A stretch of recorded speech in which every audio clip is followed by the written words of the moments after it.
This is the moment we waited for. Everything you want is right here. We gon' give them what they came for. We gon' take it up from last year. Shoot 'em my shot, boy, I'm long range. Me and the team on the same thing. Stayed down, never switched up. Only thing changed was the game. I'm in the zone now. Nothing can change what we on now. When I pull up, know it's going down. Foot on the gas, ain't no slowing down. Aiming for greatness, no settling. Kick down the doors, they won't let me in. What up, what up, what up? It's your boy Phil Porto, aka Phil All Caps, and today was the NBA trade deadline, and we got a lot to talk about. I know that you guys have been flooded with content, whether it's through social media, through Twitter, Instagram, Facebook, whatever, or just the nonstop streams that have been going on. Even here at KOT, there was streams every single day this past week, and that's because there's been so much to talk about. But I'm excited because I got my two guys, Apollo and Al, and we haven't been able to really talk about how we feel about everything that's gone on. So we've had different conversations with different people. We've had some conversations in our text, but this is the first time we're actually going to share with one another how we feel about everything that went down. I do want to give a quick preface and a heads up for everybody. Today was rough. I'm going to say that really simple.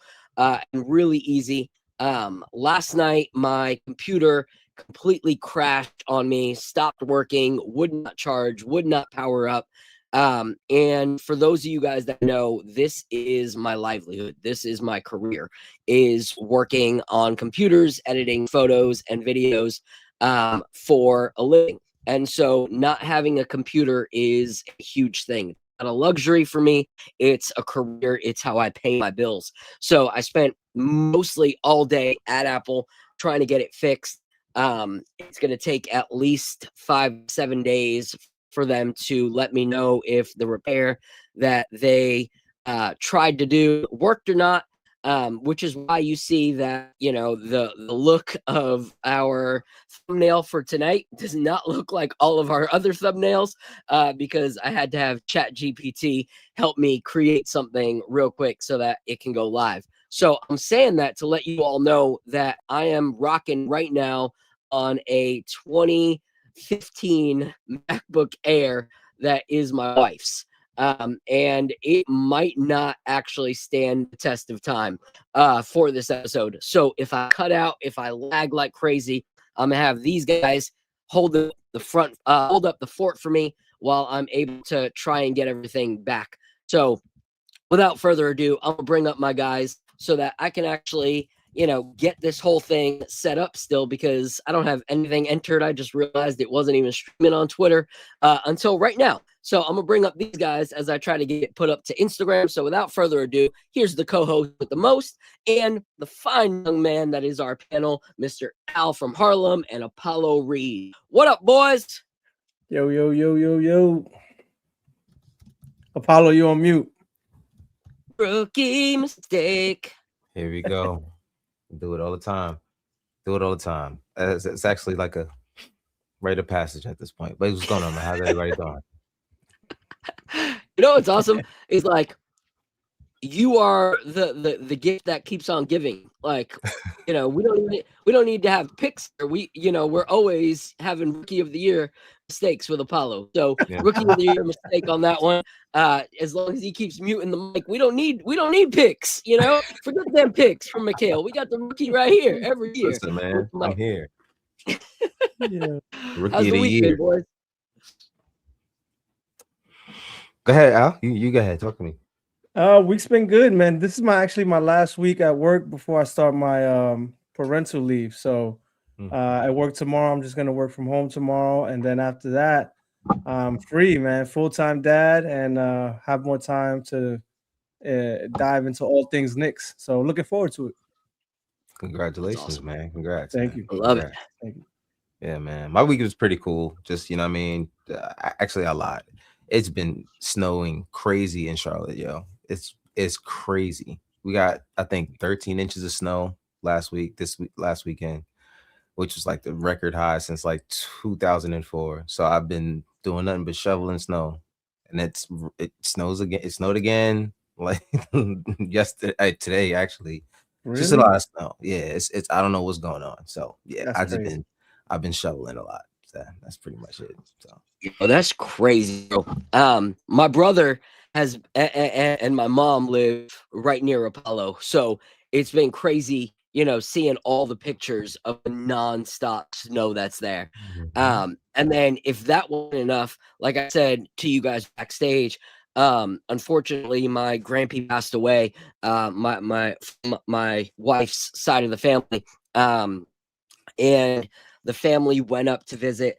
I unfortunately can't because I have a wedding that I'm shooting here in Florida this weekend. So I couldn't fly up and be part of the service and everything like that. But my family went out there, and just looking at the photos of my boys, looking at the photos of my wife, they're like sledding, they're, face down in the snow. At least Jonah is. Miles straight up told my aunt, like, snow's cool, but too cold. I'm good. And so he's just been inside all week. He was like, it's cool for a minute, but I'm gonna go inside. So he wasn't feeling that by any means of the word. But it's crazy to just see how much snow continues to come. Like, it's not stopping. Like, it's like everywhere, and every single day, like, you shovel, but then next day it's like, what did I shovel There's for? more. I'm There's back more, under. yeah. So it's crazy to see that, especially because North Carolina is not that far from me in Florida, Right. and you Yeah. guys don't typically get it to where it sticks that much. So that's crazy. Right. They're not used to it out here. There's no salt anywhere. Like I said, I'm a maintenance manager at a complex, so we don't have any salt, and that's mainly the reason why I've been shoveling all week. So like it's pretty bad. It's pretty bad, man. So they're not ready for this kind of storm. Hopefully it doesn't become part of the norm down here, but we'll see. I wonder how much longer it's going to be the case for you guys. I hope it stops. And he's actually, I think next week we got some 60 degree days coming up, so it's going to be gone. Okay, there you go. So, okay. Yeah, we're back to normal. That's good. That's good. So how you guys feeling about our Knicks? We are on an 8-0 winning streak, which is crazy to say after the massive losing streak that we had, and the questions that we had about this franchise. But let's go through and just talk about the games that we've won. So 1, 2, 3, 4, 5, 6, 7, 8. So the first one, was nothing to brag home about. We beat the Brooklyn Nets, which we said we're not going to celebrate that. Like, let's move on. But then we also beat the Sixers. We got our revenge on the Kings.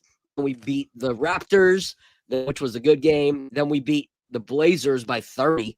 Then the most recent ones to brag home about is beat the Lakers, which was nice to see. You saw some UFOs from LeBron. Shout out to the GOAT of some people.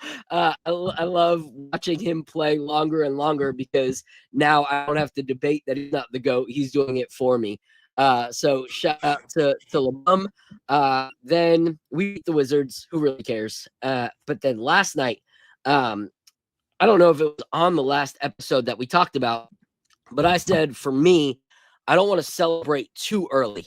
And the unfortunate thing for me was I wanted to see what this team was like in a 3-game stretch of Denver, Detroit, and Boston. And I thought it was unfortunate that we only got to see one of those games before the trade deadline to really see what this team was made of. But last night was a battle. Last night was one of those games that you're like, holy crap, that's playoff basketball in February. And the Knicks looked incredible. Not everybody looked incredible, but as a team, it looked incredible. So what were your guys' initial thoughts on the win streak? And then we'll start talking about, and you can end with your initial thoughts, not with a specific player or anything like that, but initial thoughts on the win last night. I'll go with you first, Apollo. I mean, you go into the game and you like, at this point, we know this is what we've been asking for. Everybody's like, oh, you guys are only beating teams that aren't really that good and subpar teams and blah blah blah blah. And it's like, okay, all right, well, this is the test, for us right Yeah. now. You know what I mean? And I've always kind of felt like we did well against Denver anyway. You know what I mean? So Yeah. I didn't want us to take a step back, and that's what I was looking for. I was looking for us to not, all of a sudden just not be the team that we were before. Because then to me, I'm like, all right, then we're taking a step back. Maybe we're not the same team that we were last year. Because last year, I think both times we played them, we beat them. I believe. Yep. I think one of them was a blowout. But so yeah, I'm pretty sure. that was Pretty sure it one was of them. both. Right, yeah. So I'm going into the game. I'm like, okay, well, let's make sure nothing changes. And they came in. I think it was an 8-0 run to start the game. And then Jamal Murray just went crazy. So I started to get worried. I'm like, all right, Yeah. what are we gonna do? What are we gonna do here? But they weathered the storm. Guys stayed together. They looked a lot more connected, and that's something that to me has been the big thing for us within the past week. Just how connected they've been and how much defense that they've been playing. They've really been playing a ton of defense, and Brunson's even looking like he turned the corner defensively. So yeah, man, that's just initially it was we rode the wave and getting to one overtime and then another overtime and then Cat fouling out. We still did what we were supposed to do without Josh too, and shout out to guys like Diawara who came in and made some good shots for us as well. So yeah, man, it was a good win for us, and I'm proud of these guys. Yeah. Al, what thoughts on the win streak and then also on last night? Yeah, I try to temper expectations on the win streak along the way because we did have a lot of weaker competition. But then we did have some nice wins in there, right? Like we beat the 76ers, who are playing much better basketball as of late. We beat the Raptors, who were ahead of us in the standings at that point in time. So they're obviously playing good ball too. Yeah. The Blazers have been playing sneaky good ball. We beat the Lakers. The Lakers been, a solid team as well. And then last night we beat the Nuggets. So, we have at least half of the games are games that you could easily lose also, right? So you got to give the guys credit for getting these W's in. I think the defense has been the calling card. Everything has changed, and it started with the defense. Like Apollo said, the guys look a lot more together, and it shows, man. The Knicks, something happened. I think actually, what did Mike Brown say? He said that I retweeted this. Mike Brown, there was a press conference after I don't know, one terrible loss, and they were like, "What do you plan to do?" And he's like, "I got some ideas. I got some ideas on what I'm gonna do." And ever since he said that, he actually did have some ideas. He made some tweaks to the way we're playing defense, and it's working. It's working a lot. So I like it. It looks like it's sustainable. It looks like also their play has convinced the front office too, because you didn't see, a major swing at the deadline either. So I think the front office is back believing in these guys that they can make a real push in the playoffs. So it's good to see, but we still have more tests coming in, specifically the Detroit Pistons tomorrow. Yeah. And, one thing that, I'm really excited about was, I was talking about with all the people that were trying to solely blame Mike Brown. They were like, oh, it's Mike Brown. It's Mike Brown.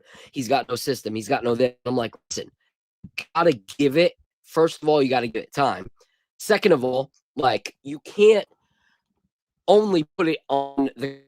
You want to say that he blew a rotation, made a bad call. Those are things that you can for sure call the coach out for and say he did this. Can't deny that.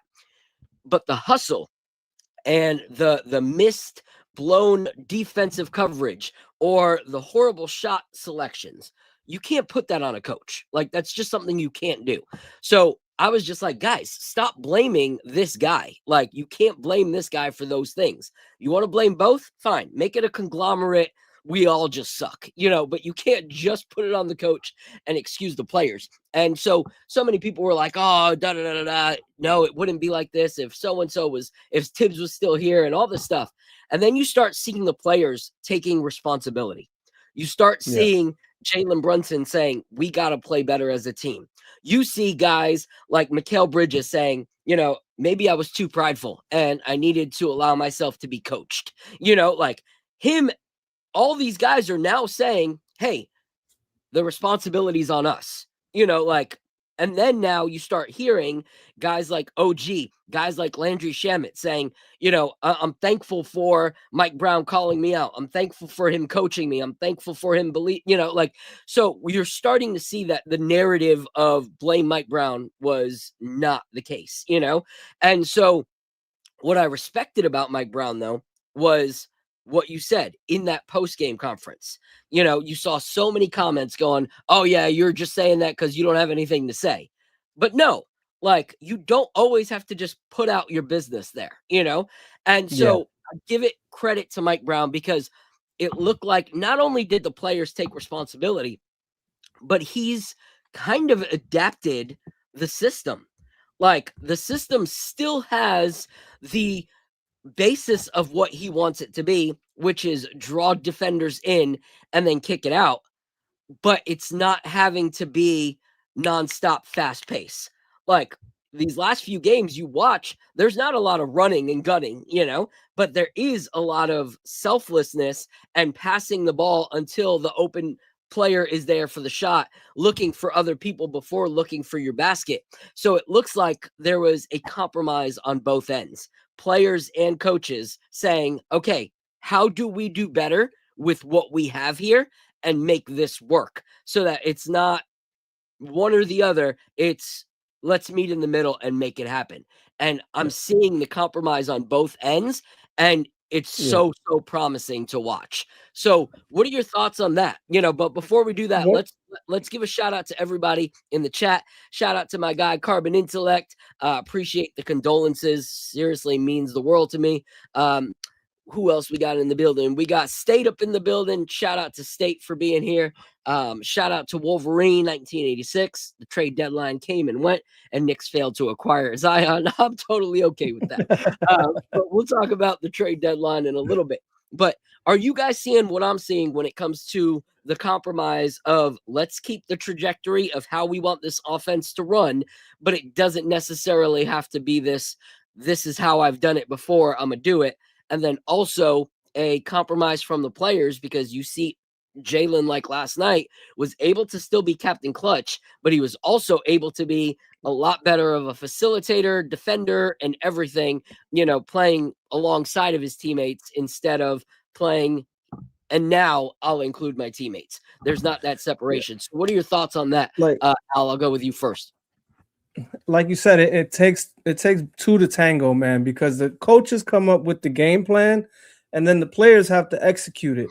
And you've been seeing the players buying into the game plan and executing. One of the things that I mentioned last time before the Sixers game, I said I want us to hunt Embiid, hunt him. He can't defend. He can't move laterally. We should be hunting him, putting him in action. And they did. In that fourth quarter, there's video out there. Look it up on Twitter where the Knicks just completely hunted Embiid. And last night, we were hunting Jokic on defense. Like we were making him defend too.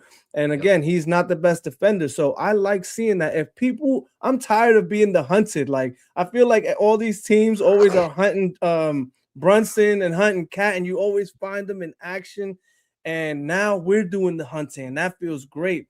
And actually, that brings me to my other point. I think the adjustments that Mike Brown has done on defense he's done a much better job of keeping Cat out of action and keeping Brunson out of action to the point where he's hiding them a little bit better so they're not getting hunted all day long. Like, so that's been really good to see, because so many other teams, like, got to give it up to Philly. Philly does a good job of hiding Embiid. Like he stays in the paint. You rarely see him come up into the perimeter. But we always seem to get caught up with our weakest defender in the worst position, and I'm seeing that start to happen less and less. So Mike Brown has made really good adjustments. I want to continue to see that throughout the rest of these games here down the stretch. Yeah. What about you, Apollo? You're on mute again. I'm trying to be considerate. So you know what it is? All right, I'm gonna be honest. My chair is on its way out, right? So every time I make a move, it sounds like it makes weird sounds, and I don't want people to think somebody's on the show making, flatulence and all of that. So I mute it because when I move around and I try to adjust it, sometimes it makes noise. So my bad. So it's all good. Won't happen again. Well, it probably will. Anyway, so one thing that I do like about the compromise that the coach always from the moment that he got here, he's been like a responsible coach. Like he takes blame for whatever he needs to take blame for, and he makes adjustments. And that's what a coach is supposed to do. You know what I mean? They're not always going to be perfect. Like everybody expected him to come in here and immediately change things and will be the Warriors of the East. And when they got Kerr and all of that, like it doesn't happen just overnight. You know what I mean? Like the coach is going to have to make adjustments for the guys. Energy change throughout the season for different reasons. As we talked about it before, maybe guys feel like they might be included in trades, so their energy changes for that, and you have to coach through all of that. And he's always been ready and available to change whatever he needs to change for any given person, because he understands that there's two sides to it. You know what I mean? So he takes his whatever he has to do. Listen, he seems to me, I don't know this for sure, he seems to me like the kind of guy where he would ask you, listen, what do you need from me? And okay, cool. And then I'll tell you what I need from you, and let's meet somewhere in the middle. You know what I mean? He just seems like that kind of guy. And like we've always heard from the moment he got here, open door policy. So, he has been what you need as a coach for these guys. Now, it hasn't been perfect, but now for the players, the energy shift, whatever conversation was had with guys, or they say, like I said, they say it was a players only. They say it wasn't a players only meeting. Whatever happened, there was a conversation that had to be had. Something happened, and there hasn't been a complete change on both ends. Whether it's the coach, the players, like I said, they've been way more connected, and that's what happens. You have to compromise with whatever you want. You want something like, okay, we can voice these opinions and concerns without making it a conflict. You know what I mean? Sometimes it gets like that when you're in the workplace and you have a different point of view, but at the end of the day, you still have to produce. You know what I mean? You can't just let things fail because I'm not getting what I want. You know what I mean? So they've been doing a lot better job at taking responsibility on the floor. Like I said, Brunson all of a sudden looks like a two-way player. You know what I mean? And it's kind of weird, because that is a sign that, all right, listen, if I do it, they'll do it. And that's what you're supposed to do as a leader, as a captain. If you're not making a change, your guys aren't going to make that change. And too often that happens, where a lot of leaders on other teams in the past and the future, it'll happen where guys who are the leader don't want to make that change because they're not getting what they want. And then it trickles down to everyone else on that plays behind them. So that's kudos to Brunson and everybody else for stepping up. Cat, for sure. Listen, me, I'm the first one to call Cat out when he does stuff. I can't say much. I mean, he still does his frustrating things, but his energy has been completely different. Yeah. And it's just been a shift. And that's all I've been wanting to see. Like, look like you want to be here. You know what I mean? And that's what it turns into basketball somehow. You know what I mean? It's just chemistry, man. But a little long-winded, but that's just my opinion. I think the compromise that both coach and players have made has been like astronomical.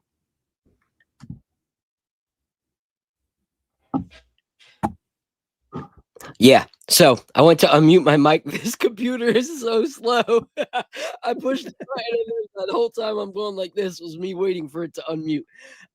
It's crazy. But it's crazy because what I've seen over this past 8 games of the win streak speaks volumes of what this team can be.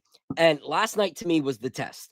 And I'm looking forward to our guest coming on because Onyx and Ember, which is the whiskey brand that we're going to be highlighting today, they're actually out of Colorado, and he is a Denver Nuggets fan, Ben. So it'll be cool, not only to like gloat a little bit, but to actually ask what he sees, from us playing them last night. Like, what does he really see and think about this team? And to be honest, let's be real, they did miss, and I never want to exclude this because a lot of times we get upset when people don't give us credit that we were missing somebody important. They were missing Aaron Gordon, which is a big Yeah. part of, their team.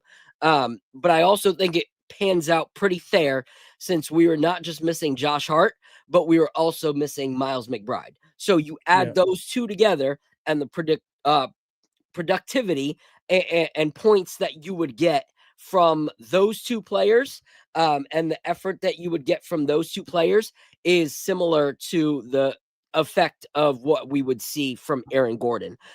So I don't want to like not give the Nuggets fans the understanding that we know that Gordon was gone, but we were missing 2 important players as well. But one thing I will say about this past few weeks is that the stat that the announcers continue to point out was that we've had at least 6 guys in every single game of this win streak have at least 10 or more points.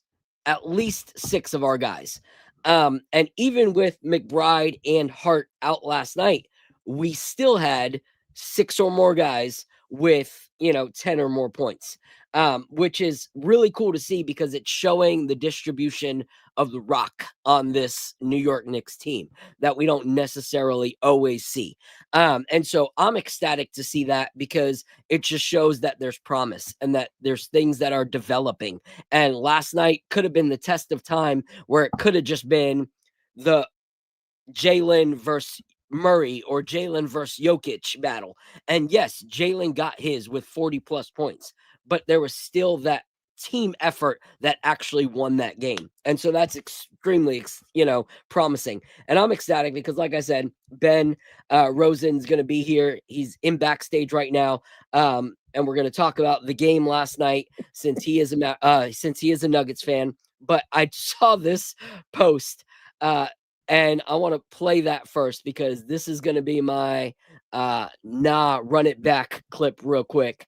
Because I thought it was hilarious because it is reminding me of the past. So this is going to be my, if this ever does this, here we go. Yeah, here's my run that back clip from Twitter. Thanks to Twitter for always posting things that are absolutely hilarious. So here's that clip real quick. All right. Where's it at?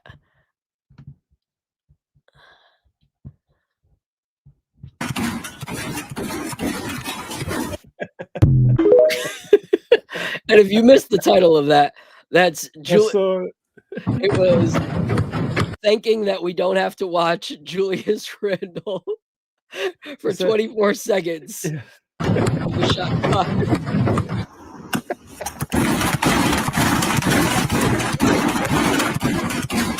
Oh man. And I thought that was hilarious because we did see a lot of that back in the day.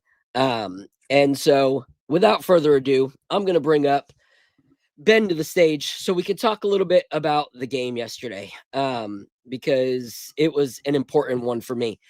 So the brand is called Onyx and Ember.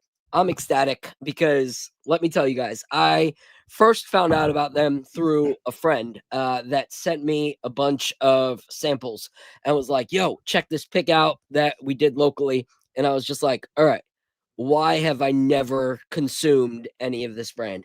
And so I went on like a huge rabbit trail and made a huge wish list of things that I wanted to buy based off of like reviews that I had seen, until I found out how quickly some of these bottles have gone. And I was like, great, cool. I just made a list of 10 bottles that I was searching for that I can't find unless I go secondary, and I hate the secondary market. So I decided, you know what? No, I'm just going to reach out to Ben and we're going to talk Knicks. We're going to talk Nuggets, and we're going to have him on the show. So without further ado, let's bring up Ben Rosen. Hey, yo, what's up, Ben? Hey, gentlemen, how are we doing? Good, man. How are Great, you? man? Good. Had a little technical difficulties here with streaming it to my Instagram, but any luck? Did you get it worked on? what are you gonna do? I'm working. I'm gonna play with it for 1 second here while we're chatting. Okay. But I am a 40-year-old man who is technologically a lot older than that. I feel you. I'm 41, and if it wasn't for the fact that I host the show and needed to spend the hour and a half that it took me to first figure out how to stream it to my Instagram, I totally understand. Like, it's seriously, it's Instagram makes it hard because you got to copy like the stream key and everything like that from their website. That's where it's at. Yeah, and so yeah, it makes it a little bit harder than anything else. But it is what it is. If you get it, you get it. If you don't, you don't. But for those that are watching, I wanted to showcase your logo, and I'm still trying to send it to. I created a little Denver Nuggets logo because he's a Nugget fan. So how you feeling after last night, Ben? How you feeling? Well, I don't feel great. It was first of all, they should have never been in. Let's just get this straight. They should have never been in double overtime. Okay. That was a waste of Jokic minutes on a night that he was supposed to be on a minutes restriction. Yep. And we don't need that right now. But I don't feel great. We're on a 3-game skid right now. I'm sure you know that. Yep. Yeah. And I think that what you're seeing with this team, and you guys can tell me what you're seeing too, but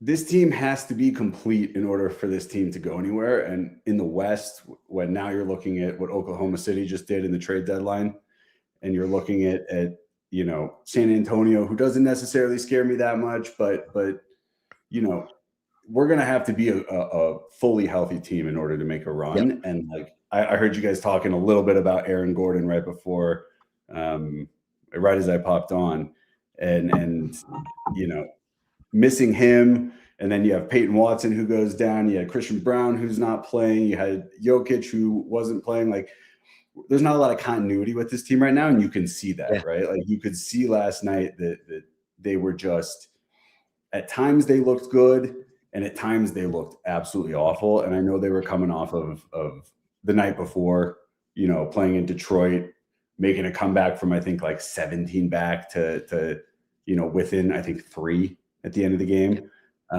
But this is a team that just, they seem a little tired. They seem a little discombobulated.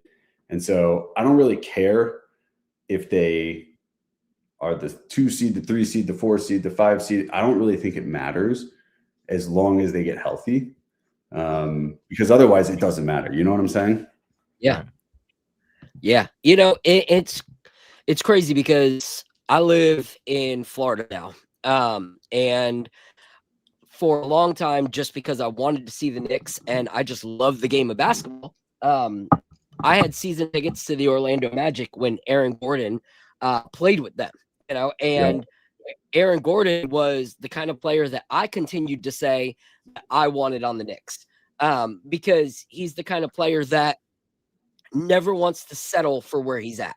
Like in Orlando, they wanted him to solely be the athletic jump guy. And he was like, I don't want to just 100%. Be the I don't want to be that. I'm going to stop the slam dunk contest. Maybe I'll join the contest. And Orlando laughed at first, but he meant it. Like, he wanted to be that guy. He wanted to. And you saw him start to develop that in Orlando. and then they traded him because that's not who they really wanted him to be. And Right. so with you guys, being able to see him develop into the player that I always knew he was going to be, made me even jealous, more jealous that you guys had him, because he is that kind of player. But I do agree that, like, since the championship team that you guys had and that championship run, a lot of teams around you guys have made a lot of changes, and you guys necessarily haven't. And so you do need that. And that's something that we talk about the Knicks all the time. Like, in order for us to really be contenders, our team needs to be healthy. Like, and we've had parts of the season where that has not been the case. But the one thing I will say that is promising from watching you guys last night was this is the perfect timing for Jamal Murray to take it to that next level. And you saw that last night. Like, you get Jokic healthy again, you get Aaron Gordon back, and Jamal Murray's playing at this level. Now you guys are kind of back to the style of play that you guys were before Jamal Murray even got injured, if he's playing at that kind of level, because that was one of his best games all season. And so that's promising. Yeah, he played great. He struggled a little bit down the stretch. I think he was just tired. Yeah. I mean, Jokic was like 1 for 12 from behind the arc. He looked off. I'm not upset losing to a really good Knicks team in the Garden on the second night of a back-to-back. Yeah. In double overtime. Like, I'm okay with it. But I think that, it's the Nuggets. Being a fan, first of all, being a fan of the Nuggets is the ultimate mind F. Because when I was growing up, right, like, I was born in 85. So I remember 95, right? I remember Dikembe Mutombo with the ball, right? When I was in high school, that was the beginning of the Carmelo run, and in 08, they go to the Western Conference Finals, and they have they have a massive mistake in game 1. They lose that game to the Lakers. They had a chance in that series. The Lakers go on. They play Orlando, who was not that great, just kind of squeezed into the finals. Okay, they don't get there. And then at that point, you're like, it's never going to happen, right? And they trade Melo. They bring in Gallinari. They put together this team with George Karl, and they get to like I think they're like second in the West, maybe. And Gallo like blows out his ACL in a game against the Mavericks. And you're like, dude, we're never, ever going to win anything, And that leads to them, they draft Jokic, yada, yada, yada. But winning the title in 23 was like something that I never, ever thought was going to happen. Like, never thought that was going to happen. And then post that, your expectations now change, right? So now you're looking at things, and it's like I was saying at the beginning, I'm not really concerned with the regular season if we're not healthy. Now you got to get to the playoffs. Like, your whole mind, the way you think of things completely changes. And, here we are, having a conversation about, what are we, 3 years, 2 years removed from a title, trying to put one back together.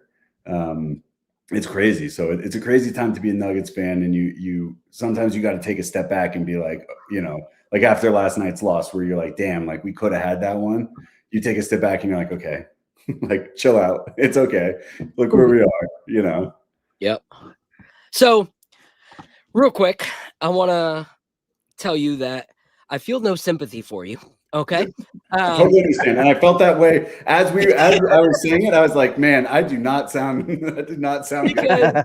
Because this is all right. So I've been a Knicks fan.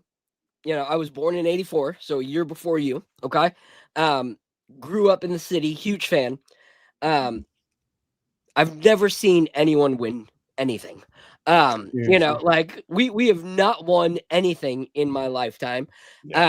And so when you're like, oh, it's really hard because after you win, and I'm like, this reminds me of when my not rich at all, barely getting by family moved to Florida, and we moved to a neighborhood that had really good schools, and we got there, and I'm driving a 1980 something Buick where the windshield wipers don't work. So when it's raining in Florida, my hand is out the window doing this on the glass. All right.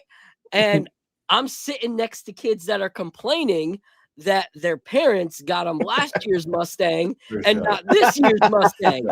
And I'm like, yo, I don't really care about your Mustang. Like, life is rough for you. So when you're here talking about your chip and you're like, oh, it's so hard for us, I'm like, bro, you better chill with that. And he got the sweater on, and he got the hoodie on. And he got the sweater on. I did see that. He came prepared. Oh, let me get my championship hood. Oh, wait, it doesn't exist yet.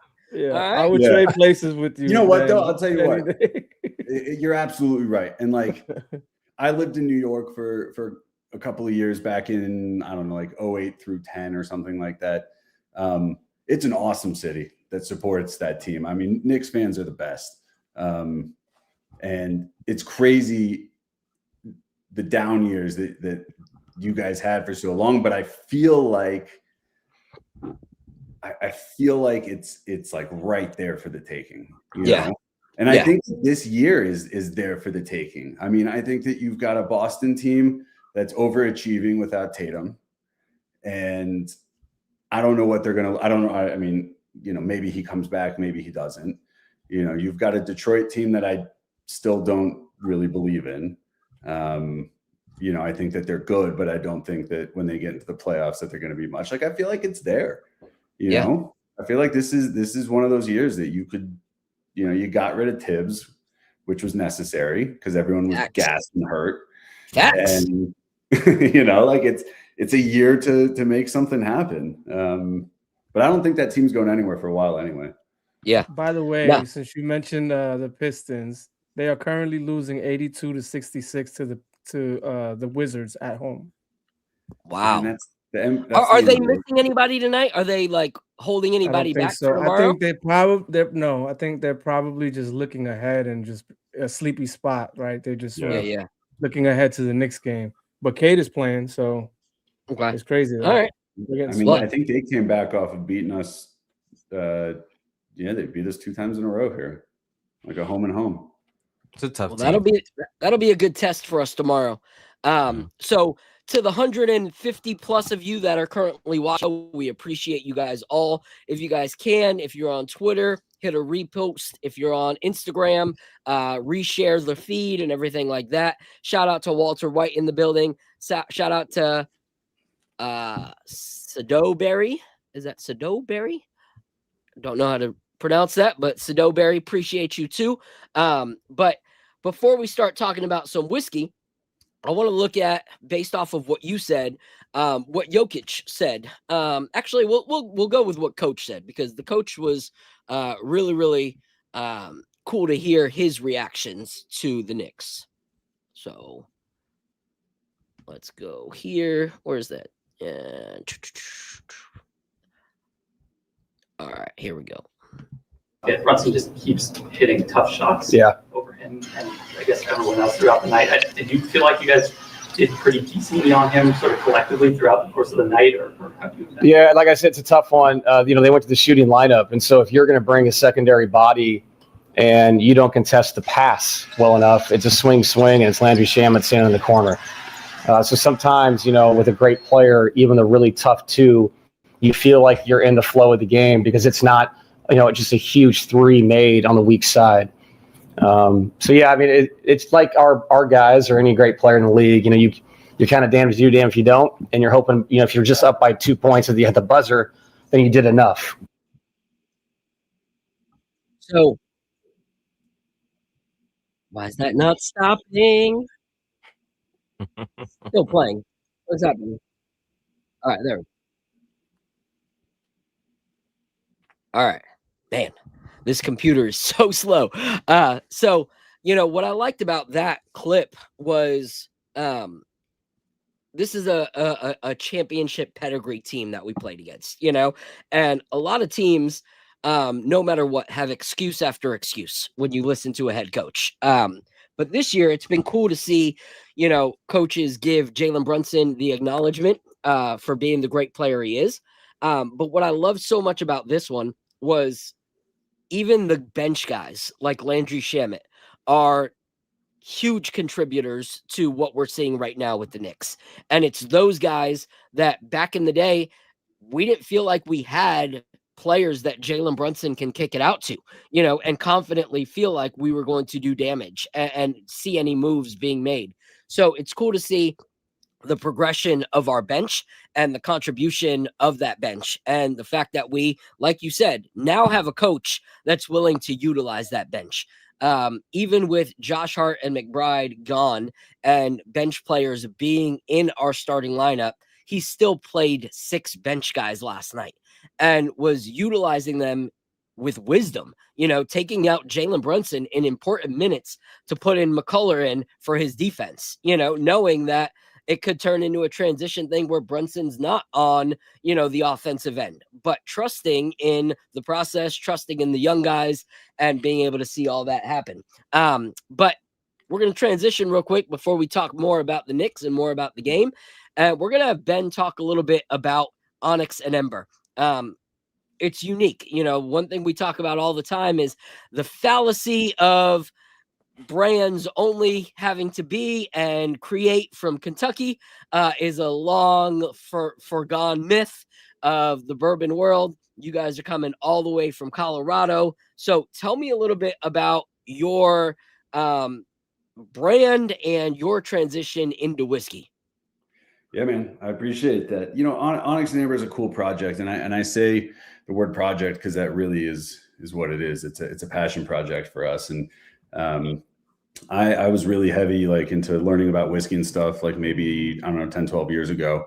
And I was started, one of those bourbon barrel pick groups back in 2016, 2017, and really got into it, right? We had done a lot of barrel picks. I think over the course of 8 or 9 years, we had done 150. We had raised over $500,000 for various charities, especially during the COVID time.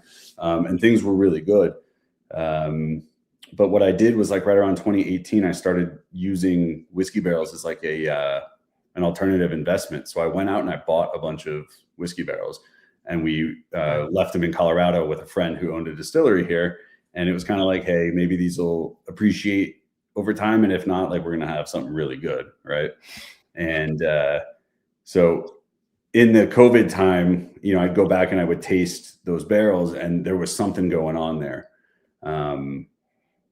The environment here in Colorado is really crazy. And it's one of the only environments that acts the way it does, in the sense that, and not to bore anybody, but we've got crazy barometric pressure swings, right?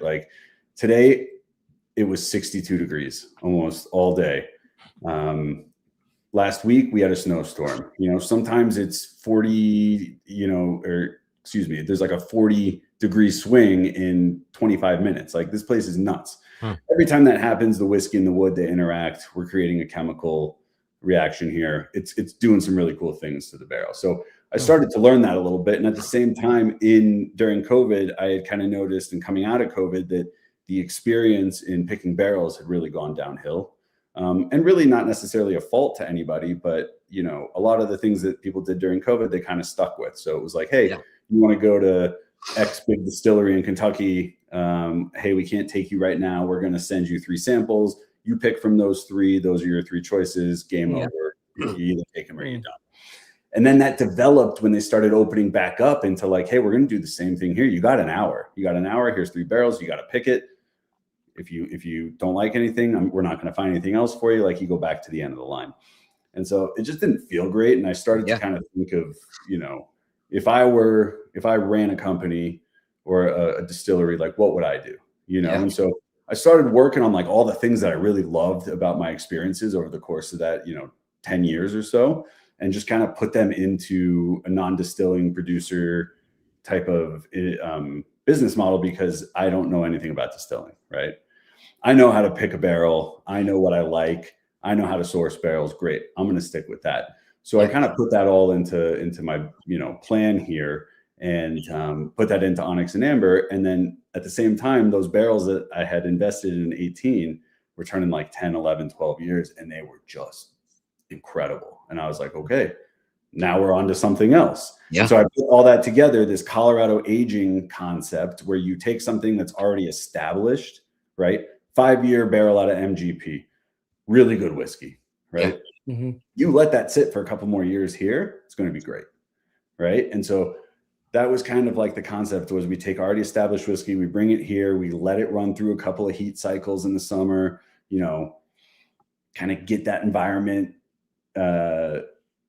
doing its magic on that barrel, and boom, we have a product. Yeah. And so that's where we came up. But like, you know, we opened to the public in April of this year. And so it's been a pretty crazy ride since then. We've had a bottle redesign already, you know, like, you know, things are going, and we're just trying to maintain that, and we will, that passion project feel to things. It's important for us to, like, you know, high age, high quality, really good whiskey. It has to be ready. We will not release anything that isn't ready just to release it. And you know, we're big on transparency. We want you to know where your whiskey's coming from, how long it's spent in Colorado, what the process was. Like, we're just trying to be that open book for people to be like, That's hey, awesome. I really like this stuff. I know exactly what it is. Now I can go seek that out. So yeah, that's us. I love that. In a nutshell. I had a question. By the way, the label looks good. The bottle looks great, man. I really like it. I had a question on. Thank you. So you guys did a good job on that, man, for real. Question on the juice that you use. Is it all MGP, or do you use different distillers? Yeah, I mean, there's kind of like a glut of MGP in the market right now, which is good because it's like good high aged MGP. So we've got a decent amount of that. But like that bottle I just showed you, that was Wild Turkey. Oh, okay. We've done some Barton stuff. We've got some Heaven Hill stuff. So we're really open to anything. Yeah. It just so happens to be that right now, I think the majority of what you're seeing from us is MGP, and that's just because that's what's available. And it was what was available when I started aging stuff in Colorado. I love that. You know what's cool? Yeah, what were you saying now? Sorry, I was just gonna say the other cool thing that you mentioned about the brand was that you like to be an open book, and you like for people to know exactly what it is they're consuming, where it came from, and all that kind of stuff, how long it was in Colorado for. I think that's a really cool thing, because in the bourbon space, like at least the traditional bourbon space, a lot of the things are like a little bit of a black book, right? It's like kind of like a secret sauce. They don't want to give you the mash bill. They don't want to give you this. And now you're starting to see these newer producers come out with more of an open book, like Bardstown. They let you know exactly what their mash bill is and all that kind of stuff. So I think that's like the new way for bourbon producers. So I like it. I'm personally a fan of that when I can see all of that. Thank you. And I agree. You know, like there's some brands, you know, based off of the fact that they're like blending this, that, and whatever. You know, like try not to give your secret sauce of something. Don't constantly do that. producing and stuff like that. Is like you have a lot of brands that'll be like, oh, well, I can do that, you know, like I can get those barrels, you know. I think it's a little more doable and unique when you're not doing something that's on the shelf nonstop, like year round, like this is your secret sauce. And when you are like you guys, where you guys are a brand that thrives off of a market that is limited, you know, it's like sneaker culture, you know, or, you know, streetwear, where it's like, this is our drop. And once the drop is done, it is what it is. You know, it's a lot easier to say that. And also it's a lot easier when you have something that other people don't, you know, which is the aging differential of the Colorado weather, you know? And so you guys can say, okay, yeah, it's MGP, but MGP in Indiana can't do this, you know, or a brand in New York that purchases a barrel from MGP and then additionally ages it there, they're not going to be able to replicate what you guys are because of weather climates and everything like that. And so for people that don't think that that is an actual factor, there are brands that have purchased barrels or have like done their own barrels in Kentucky and then aged one in Texas and aged one somewhere else, and then sold that barrel as a package so that you could see that the same exact barrel aged for the same amount of time, but the end of one era and the end of the other were in different locations, brought out completely different flavors. So I like that. And one thing that, you know, I wanted to point out about what you guys are doing that I love is the fact that you guys are making things so unique to the people that are picking it. Because like you said, you know, when you're given limited samples, it's like, well, this isn't really my whiskey society. Like they don't rock with this, you know, like we're picking 3 samples. 2 were a rye, 1 was a bourbon, and we're called the Bourbon Society because we don't have a lot of rye drinkers. And now we have to choose the 1 bourbon out of the 3 samples you sent, you know? And so you guys are really catering to the actual person that's drinking it, which is why I love it so much, because the people that I was seeing hype it are not just everyday whiskey content creators that every single bottle they get, they create a video for, but it was people that were actually like, proud of what their community was able to produce with what you guys did. So without further ado, let's jump into whichever bottle you think we should explore first of the 4 that you sent. Okay. So do me a favor. Yeah. Hold them up for me. All right. So we got the a little bit of lightning American light whiskey. That goes at the end. Okay.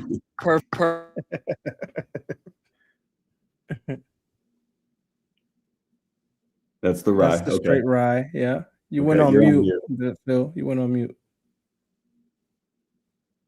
Am I back? There you go. You're good. You're good. You're Good. All right, bet. So where does this one go? That's gonna go third. Third. All right, perfect. So I'm like perfectly picking them, I guess. Yeah. And then straight bourbon Ryan Negley. That goes number 1. Okay. And I believe this is the one that my guy Whiskey Weather just did a big old video about, which I love because that's the homie. I followed him. I didn't see him. I gotta check that out. If he's doing a video like solely on one bottle, it's because it's a dang good bottle. And then I guess this will be number 2, which is the 12-year. You got it. All right, cool. So some of these I made a mistake. I should have sent you a wax cutter, and I apologize about that because that wax can be a little tough. But we have custom wax cutters, and they do the job. So just don't hurt yourself. Luckily, my wife has like these giant cooking knives, and I just like. But between you guys, Rare Character, and you know, like I've gotten to the point where I can cut them without cutting my finger. You know, but at first it was just like. Blood might be on the counter, babe. I'm sorry, but I got to get to this bottle. All right. So let's start with this first one, the Ryan Negley one. This is a guest blender series. This is a blend, right? Yep. All right. 111.6 proof. Tell us a little bit about this pick. Yeah, so this one's really cool because this was our first like kind of foray into blending and doing like a small batch blend.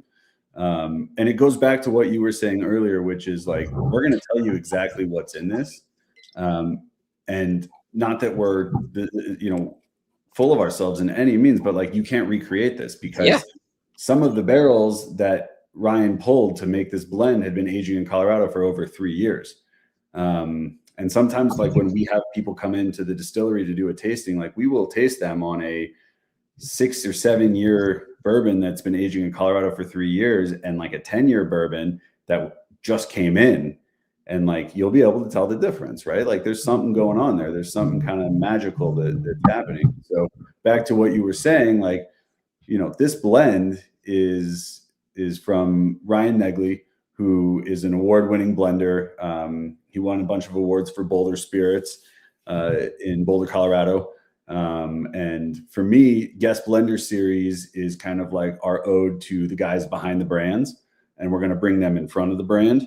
And so, you know, when a company or a distillery or whatever, when they win an award, you know, the company gets recognized, the distillery gets recognized, not necessarily the blender, but the blender's back there. He's behind the scenes. He's putting the whole thing together. So we created the Guest Blender series to pull the blenders out from behind and feature them on the bottle. And so Ryan's the first one in our series. And so this whole blend, obviously put together by him, was accompanied by, a bunch of content kind of about him, who he is, what he's accomplished. And it kind of brought him to the forefront of, we supplied the whiskey, right? Like he had free reign in the Rick House to do whatever he wanted, but like he made this blend. And so this is a blend of 7 to 12 year bourbon. 65% of the blend is 10 years and older. It also features one of my probably like 3 gallons of my personal barrel of one of the ones from 2018 that was like so good, so rich that he just needed a little to make it fun. You've got some 7 years, some 8 years, some 9 year. That all adds up to 45%, and then 10 and 12 year give you the rest there. So, cash strength. I love that. Everything that was in that blend had aged in Colorado for a minimum of 6 months, all the way up to about 3.5 years. I love it. And like we said earlier, these bottles are beautiful. Like, I'm a huge sucker for branding, and like if I value something that's inside, I need to say that from the outside. Like, a lot of brands think that, just having good juice, and I'm like, no, like, this is eye appealing, this is delicious. And I understand for like brands, like Bardstown just recently, they are stock the shelves everywhere kind of whiskey, so they wanted to simplify and make it to where like the everyday non-whiskey drinker might see their bottle, as opposed to these, you're trying to catch the actual whiskey lover, which is why I love the fact that you guys are boosting the blender, because a lot of times you hear about master distillers, but master blenders, can fade into the background. And if you know anything about, Ryan, and the fact that like, he's done so much for, the whiskey society out there, with the things that he created starting in like 2010, the community that he was building and everything like that. And the fact that his bourbons have been on Fred Minnick's, top 100, picks of the year. Like, the guy knows what he's doing. There's a craft. And, sometimes with a barrel, you can get lucky, like you let it age to the right amount, cool, you got the right barrel. But with blending, it's a science, it's a big science of like this much or too much of that can ruin the barrel, And so this right here is a test of actual like craftsmanship that doesn't get highlighted enough. So I absolutely love that you guys are doing this with this series. So cheers to you guys. We'll take our first pour of this one. Cheers. Yeah, I also was gonna say, in the world where everyone's obsessed with single barrels, I think blends are really, really cool. I love a good blend, and like you said, it's an art form. It's like, it's not easy to just blend these things together and come up with something that's delicious. So I really appreciate them a lot. Actually, I think they're a little undervalued, or like, you know what I mean? Yeah, and we're not trying to make a blend that's consistent, right? So every time you get a blend from us, it's going to taste different, and that's part of our MO. Like, we want you to be like, all right, what are they going to come up with next? Like, what are they going to do next? Because it's really easy to be like, hey, yeah, we're going to create the same consistent product, and that works for a lot of people. But in what we're doing, it's just not what we want to do. Like, we want to keep you on your toes. We want you to come back for Guest Blender 2 and see what a different person can do with the same set of barrels, or with the same constraints. But I like that too. And that's actually, I was talking to Ryan today about how, these blends are really, allowing people to kind of see the talent that goes into this. Yeah. And I love the color on that, bro. Like, that is ridiculous. What's crazy is like, I'm 2 sips in, and it's like, it's so weird how you get like smooth yet a punch of flavor to the face immediately. Like it's like smooth yet powerful. It's I'll let the guys give like, you know, their taste notes and stuff like that first. But it's definitely rich and has so many flavors in it. And then I'll go last. And I typically do that because we're all in different spots of our journey of whiskey. And I'm the only one that's like whiskey content creator that has to do this all the time. So I never want to like influence anyone's thoughts. But Apollo, what are your thoughts? All right, start with the rookie. Okay, cool. So no, I mean, listen, man, it's really like you said. I'm glad you said something first because you kind of explained it a little bit the way I was gonna say. Like it's smooth, but then it kind of has like a little kick after it. I'm getting, for some reason, I'm getting like a plum kind of taste in there, and that I don't know why I like I really like stone fruit. So that's something that I noticed, and I'm like, okay, this I can sip on for a little while. So that's just my little taste on it. I love it. I love it. Yeah, There's I got definitely- similar like plum cherry note. For it's 111 proof, right? For 111 proof, it drinks really smooth, but then it also has that little kick that you want because you kind of don't want it to be too smooth either. You want to feel that little bourbon burn. So it's like I think it has a nice balance, good flavor and smoothness, and also a little bit of strength with it as well. Good sipper, great sipper. I like this a lot. Yeah, this is a great pour. You know, since they've gone, you know, I'm getting the things that you love about bourbon. You know, the brown sugars are there. You get that sweetness there. But for me, I'm getting like that fruit.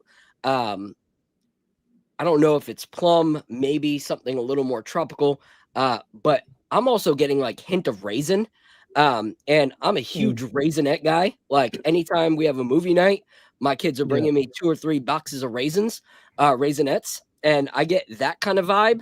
But I'm also a huge cocktail guy, and so I'm getting like tastes of orange bitters, not like Angostura bitters, but like orange bitters. You know, so for like an old fashioned where you put those 3 or 4 drops of orange bitters, that's delicious. And it's crazy to me because even though it's you know, straight bourbon, I get hints of like what a rye spice would hit you with, you know, towards the end. So I feel like it's super unique to get that complex of like sweet flavors mixed with, you know, the hints of rye spice in something that's not a rye. So this is a really, really dope, unique blend. I actually love this, bro. Love it. And I'll tell you 2 things. I appreciate that from all you guys, first of all, but 2 things I'll tell you. Number one is that you guys all picked up on the rye spice, and I think that's really cool.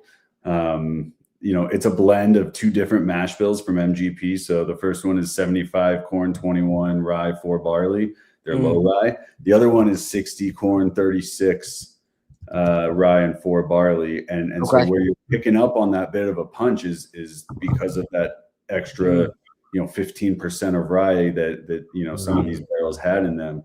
And that's where you get that like you said, it's a nice easy drinker, but it also gives you just a little punch, and that's the beauty of what Ryan was able to do, is he was to find that balance. And then the other thing I'll say, because I think it's really cool, Phil, is that you like walked me right into like one of the points that I always make when I'm either doing a tasting or a barrel selection, or I'm just like talking to people, or we're doing a blending class, which is like, you know, people will ask me like, hey, what are your tasting notes? You know, and I will tell them like, yeah, I will give you what I'm getting.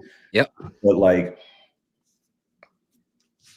my relationship to those things, raisinettes is such a great example, right? Like that's my relationship to it. Raisinette is you. Like, yeah, you know, I always tell people, and you'll probably appreciate this being from New York with deli culture, but you know, there are things that I pick up in certain bourbons that I love that are black cherry, and I call them black cherry, right? And when people are like, okay, but like, what is that? I'm like, well, to me personally, black cherry is Dr. Brown's black cherry soda, right? Which is like what you find at the Jewish delis. Yeah. You know, And so like, if I'm telling you all these things like vanilla, black cherry, like maybe I'm thinking of vanilla ice cream or some memory from when I was a child or something, right? So nobody's tasting notes are ultimate, right?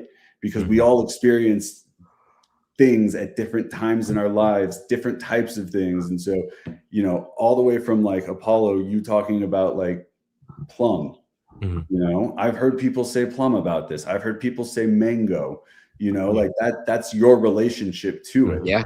And so I think what generally happens and what you guys all picked up on is kind of like that interaction between the sweet and the spicy. Yeah. You know, and that balance. And that is something that like as a group, we could all kind of come together and be like, yeah, I totally pick up on that. We experience that almost in the same way. You know what I'm saying? Yeah. I love it. Yeah. I love it. Yeah. That's what we try to push all the time is like, just because one of us tastes it doesn't mean that since I've been doing this for 5-6 years doing, you know, content for whiskey, that doesn't make my opinion any better than Apollo's, because 100%. If I give my tasting notes and they don't hit him at all and he goes off of that and doesn't taste it for himself, he might miss out on something that he actually thinks is absolutely delicious. Or if he buys it because of my tasting notes and doesn't get any of those notes, he looks at me like I'm a liar, you know, like, shut up. Like you could even ask him when we first started. I like when I say I was like green, bro, like I didn't know what bourbon, whiskey, or any of that. Well, I didn't know what the difference, any of it. I didn't know nothing. And he would give me a tasting note, and I'm like, "Oh, I taste that like every single time." And I'm like, "Oh, how'd you do that? I taste this." I taste this. But now it's like it's different. Now I'm starting to develop it, which is why now he's like, "I'm gonna go last because I want you to figure out what you're actually tasting and give me a tasting note off of that." I love it. All right, so we can disagree on tasting notes, but one thing we can't disagree on was the victory last night. Let's talk a little more about that. You know, one thing, shout out to the Nuggets. I want to go over this real quick, which was Jokic's take on last night's game.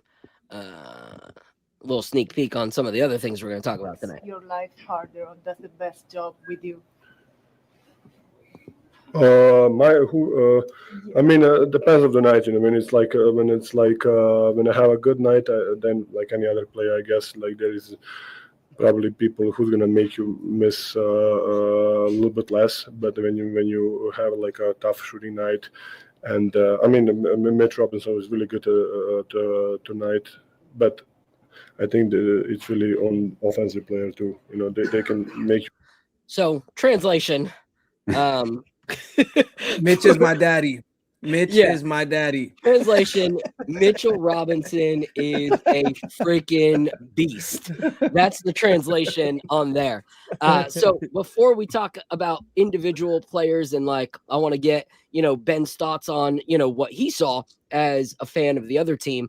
But I do want to talk about Mitch, because every single time right now in this 8-game winning streak, and if you've followed me for the past few years, I've had such a love-hate relationship with Mitchell Robinson.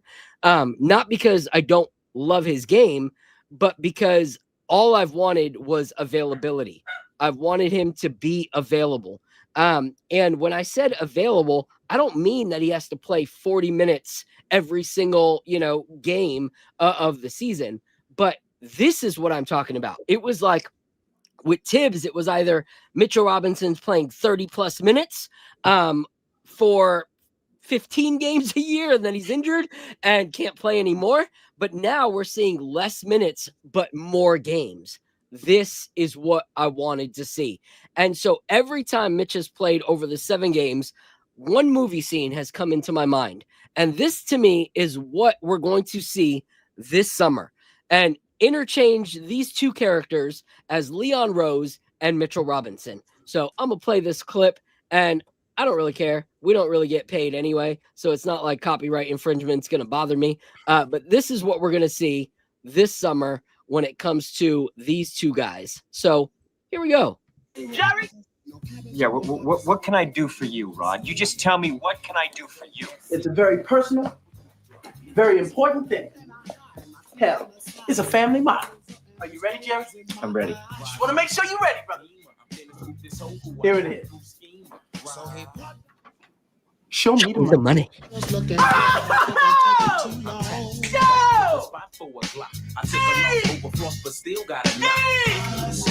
money. Jerry, does that make you feel good just to say that? Say it with me one time, Jerry. Show you the money. Oh, no, you can do better than that, Jerry. I want you to say it with meaning, brother. Hey, I got Bob Sugar on the other line. I better hear you say it. Yeah, no. Show you the money. Not show you. Show me the money. Show me the money. Yeah. Louder. Show me the money. That's it, brother, but you got to yell that shit. Show me the money. I need to feel you, Jerry. Show me the money. Jerry, you better yell. Show me the money. Show me the money. You love this black man. I love this black man. Show me the money. I love black people. I love black people. Yeah, that is so. I tried to stop it a little bit before that, but it didn't work on this computer. So apologize for the last part. I tried to stop it, but that's going to be Mitchell Robinson and Leon Rose over the summer. Mitch is going to be making him scream, "Show me the money." The only difference is he's going to be standing not in his kitchen. He's going to be standing out out shirtless in front of his big old truck. And instead of hip hop music in the background, you're going to hear like some Jelly Roll or something in the background and a little bit of a country accent as Mitch asks him to show him the money. So let's talk about Mitchell Robinson, not just last night, but in general. But last night especially, not only was he guarding Jokic, there were plays where he was poking the ball away and locking down Jamal Murray. There was plays where what's that little white boy that he was defending? Brown. He was defending Brown and making Brown go baseline and losing the ball out of bounds. Mitchell Robinson was everywhere. This guy is a nightmare for teams. Blocks, alley-oops like crazy. The offense is now starting to realize how important he is. He actually brought it up to some players like, hey, on these pick and rolls, I'm open. And now he's getting fed nonstop. So what are your guys' thoughts on what we're seeing from Mitchell Robinson? Last night, he went 5 for 5. He also had how many rebounds? 8 rebounds, 1 steal, 1 block, all in 23 minutes. So Apollo, I'll throw it to you first. Man, he's taking it up a notch. It also seems like he's taking some responsibility in terms of changing the energy of the locker room as well. He's definitely been just what we expected him to be. So this is the thing that we were all talking about a while ago, was how long do we deal with Mitch playing the 16 minutes a game and all of that? You know, that's something that everybody was concerned about, which was a concern at that time because, you know, like 16 minutes, like what are you talking about? But now watching him get into the groove of things and being able to play consistently, and, you know, he misses back-to-backs here and there, but, you know, he's definitely taking it up a notch. It looks like he's got a little bit more trust from the coach. Last night he had that dribble past Jokic and slam. I'm like, whoa, what the heck is going on? What's going on, Mitch? So, you know, he's definitely been a little bit more aggressive. I think that stems from him not being scared to go to the free throw line, which will change a whole lot about how aggressive you are. And, you know, we saw a guy who not too long ago, a couple years ago, has at this point moved himself out of the league because he's scared to go to the free throw line, and Ben Simmons. And, you know, you don't want to handicap yourself, you know, and Mitch, he put that time in this year in the offseason, and he worked on his free throws so that now he's going to the basket. He's being aggressive. He ended up having 10 points. He's getting lobs thrown. He doesn't care at this point for them to put him on the line because he's getting more comfortable with that responsibility. So Mitch, shout out to Mitch, man. I want us to, like you said, we got to show him the money. Please, Please show Yep. him the money and let's keep this So thing going, man. to that point, and Carbon Intellects, and shout out to my big brother. He's in the chat, which he shouldn't be. He just had major surgery and he's, hurting on his recovery, and he's still here to be big brother and big support. So love you, big bro. Praying you get better. But show him the money, and we got to find a way to keep him. And we're going to talk about that when we talk trade deadline, because Leon Rose actually made some chess moves that actually make that possible, which is awesome. Some people are like, oh, we should have done more. You got to look deeper to what Leon Rose actually did today. But to your point about Mitchell Robinson, it's not that he just worked on his free throws this summer. He's been working on them through this year. Like there's videos of him nonstop having to shoot one-handed free throws nonstop, like just trying to make sure that he could focus on, if he can only use one hand, this, that, and whatever, trying to improve his play. And that dribble past Jokic, he did that in like 3 games over the past few weeks. Like he's starting to get that confidence, which is crazy because he was doing that in videos that we saw 2 seasons ago, but we never saw him do that, which is why I am enjoying this Mike Brown regime. We're starting to see things in players that were not done or allowed in the previous way that we played basketball. Mitchell Robinson is being able to do these things now. OG has developed a drive package that is leaps and bounds what it was last year. We're seeing the development of these players. So while we're at it, let's go to the next player, Al, instead of talking about Mitch even more, because Apollo did a great job talking about Mitch. And it's good to see Mitch and the camaraderie that he's having with other players like Towns and being assertive and confidence building with Towns, knowing where Towns was at. Let's talk about Towns. Because for me, this is the Towns I want. I don't care about 30 points and 10 rebounds cat every single night, or one night and then 5 points, 20 rebounds the next night.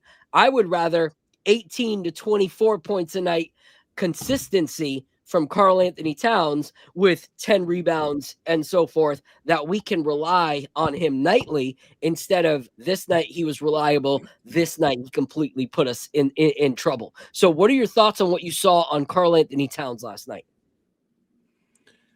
Well, there's what he did last night, but it's really what he's been doing throughout this entire win streak, right? One thing that I've noticed is we've seen a lot less of those head scratching drives where he goes to the basket and then falls down, and now the other team's coming back at us 5-on-4, right? So he's limiting his drives. There's a stat out there. I think he was at like 7 drives a game and he's down to like 4 or something along those lines. So that seems like that was something that Mike Brown spoke to him about, or maybe the players spoke to him about that. Like, hey, like these drives are hurting us. Reel them in, be more calculated on when you choose to do them, so that we're not playing 4-on-5 on the other end. The other thing that he did specifically well yesterday that I was really keen on watching was, and I'm always like this with Cat, is his 3-point shooting.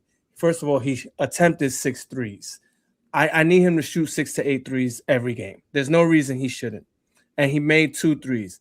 He hadn't made 2 threes in a game in 4 consecutive games before that, and he hadn't made one in 5 out of 6 games before that. Bro, we need you to make threes, because that pulls the defense out, right? You increases your gravity, opens up the lanes for everyone else, right? For Brunson, for Josh and everybody else that needs to get in the lane and do their damage. OG leads the team in dunks, right? So Cat needs to get back to shooting the 3. I want him to shoot 6 to 8 threes a game and be banging 2 to 3 threes a game. I really think that's important. And then lastly, I was really proud in this 8-game winning streak and how he really, you could tell he hung his hat on his rebounding. And he was like, I don't care how good I'm going to shoot or not shoot today, but God damn it, I'm going to get you some boards. And bro, the rebounding game is super important. You get out rebounded, you're most likely going to lose the game. So rebounding is super important, and he has hung his hat on that. And I think that's a really good thing for him to key on. Like if all else fails, I could get you some rebounds. So I Yeah. like that about those are the things that I've been liking about him so far. Yeah. What I liked about Cat last night is when a player is strong and a player is elite is when he struggles most to keep his arms down. And he played against one of the best in the league last night in his competition with Jokic. And he didn't get fouled out till later in the game. Like in a match of an elite offensive big like Jokic, you would see Mitch have to play a lot more minutes because Cat is on the bench because he had such big foul trouble in the first half. But we didn't see that last night. Like it wasn't until later on in the game that he ended up fouling out with a stupid mistake. But before that, he was doing well. And like you said, he's found other ways to contribute. And that is what we need in our star. Is not that if you're not shooting well, you kind of fall into the background and now you're just a piece that's taking up space at $53 million. And I guess, you put your foot to the fire, you start to have to realize that you might get burnt if you don't move him. And so with all the trade talks for him and Giannis and stuff like that, maybe that was the wake-up call he needed, like maybe, in that conversation with the rest of the team, they were like, listen, we know it's affecting you, but it's going to get you in trouble if you continue to let it affect you. Like you won't be here next week if you continue to let it affect you. You either need to rise to the occasion or tell us how Milwaukee is, And so I think he rose to the occasion and he did a great job last night. I was very pleased with seeing his performance, seeing him out there for 31 minutes, shooting 69% from the field, and just finding ways to be a contributor. So shout out to him. Shout out to Shamit for playing well. Shout out to Clarkson for contributing after, many games where he was not able to contribute. And just shout out to the team in general for, OG's been cooking. OG got nominated for Eastern Conference Player of the Week. Yep. So shout out to him. He had a pretty decent game last night. And we're going to get ready to go into the next pour. Before we talk about the only player that still has some concerns from last night. So let's go into the second pour, which is going to be this beautiful thing right here.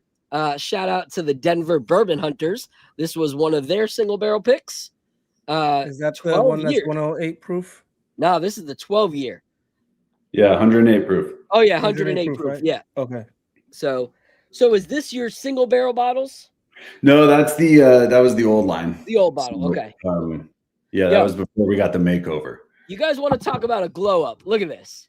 Yeah. So from the new ones look. Yeah, the new ones are nice. To that. Yeah. All right. Yeah. This is Jalen Brunson on the Mavericks. This is Jalen Brunson on the Knicks. All right. Look at that glow up. That's crazy. That's when you're. I told my wife once we first bottled the new ones, I was like, I think we actually became a real company today. We actually became serious today. It was kind of scary. I love it. This smells great, man. This is love so it. nice. So tell us a little bit about this one.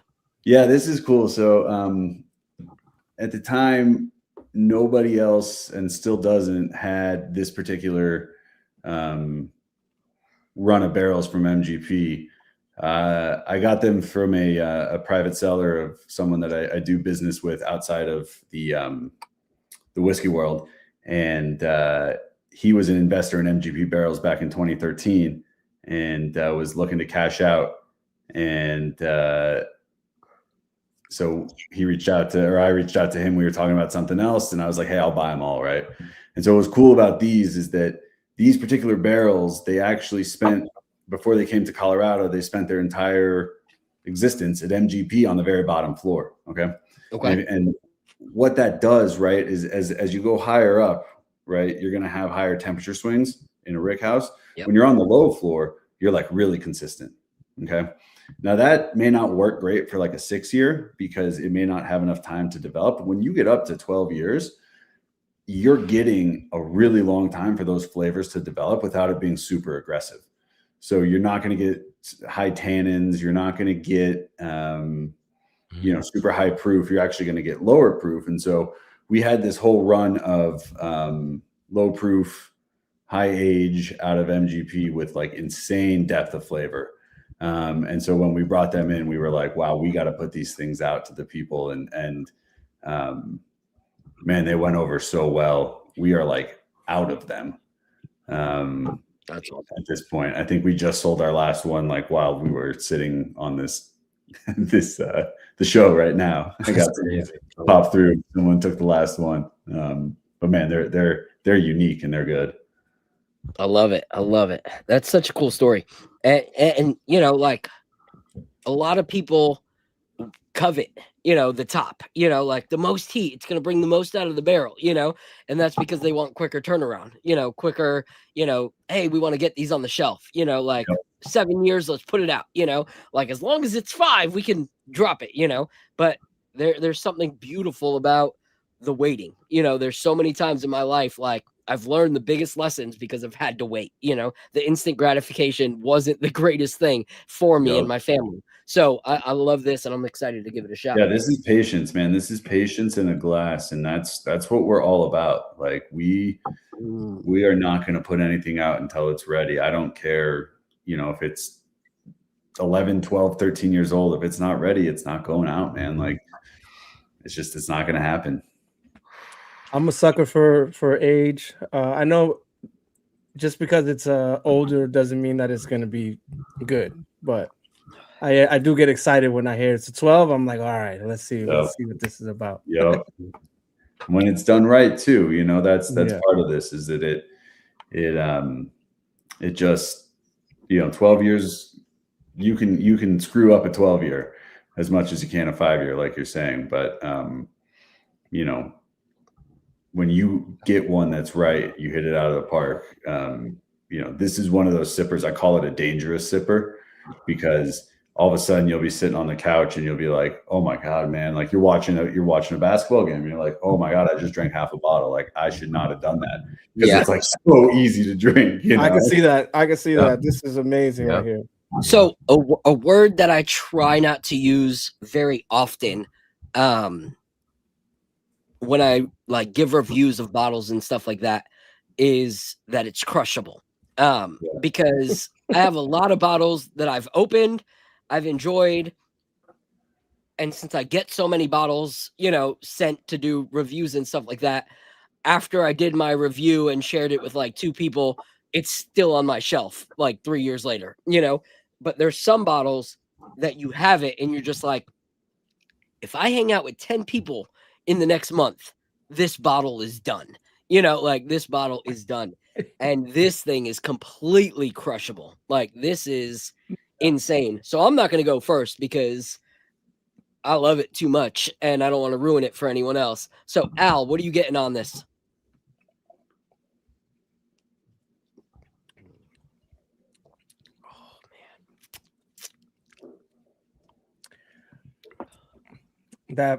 This is classic bourbon, brown sugar.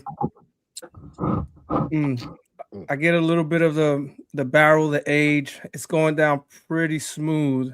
This one has less burn than the other one. The other one, it was a 111. So this one has a little less of that burn, also less spice. Overall, this is a lot smoother. This is a dangerous drink right here. I like this a lot. I could sip on this all day.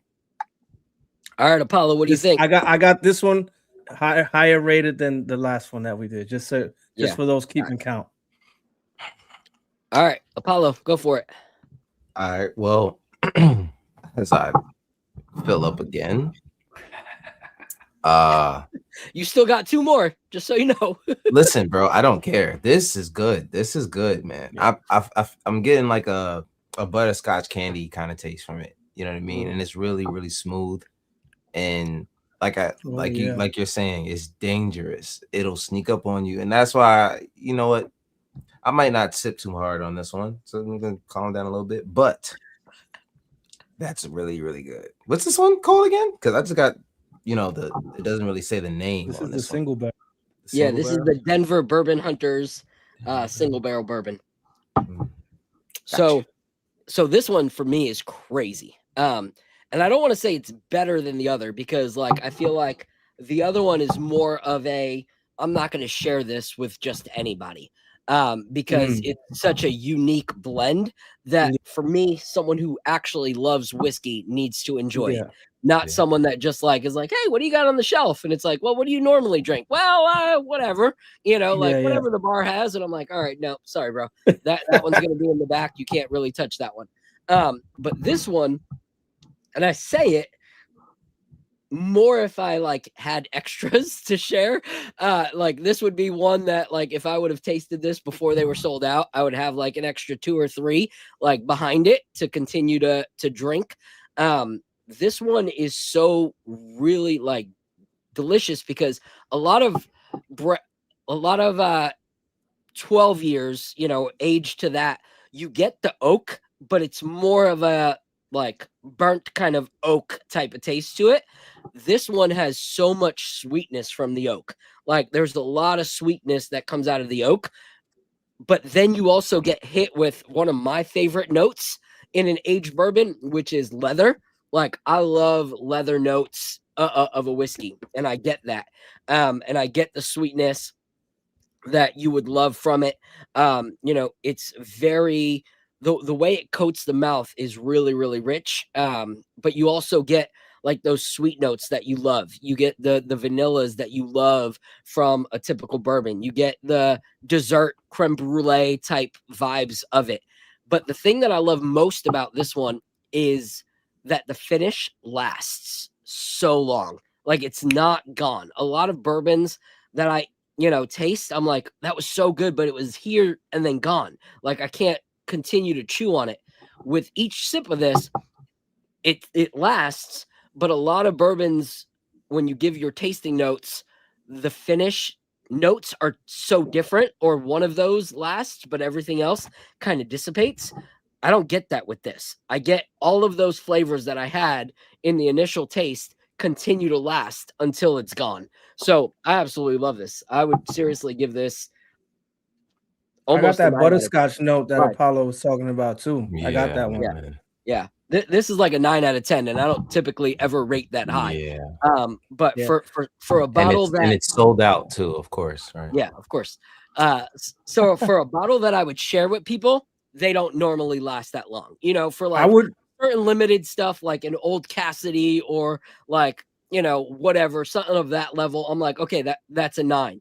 But that's such a rare, like whatever. But this is something, and I wouldn't share those, but this is something I would share with everybody, and it still gets a 9 out of 10. I would put this up there because it's a 108 proof. That we start, as soon as you get to that number, you immediately start to think about the Weller Antique 107. I will put this up there with that. I will put them side by side and let you make the decision. Like if you, to me, this crushes 107.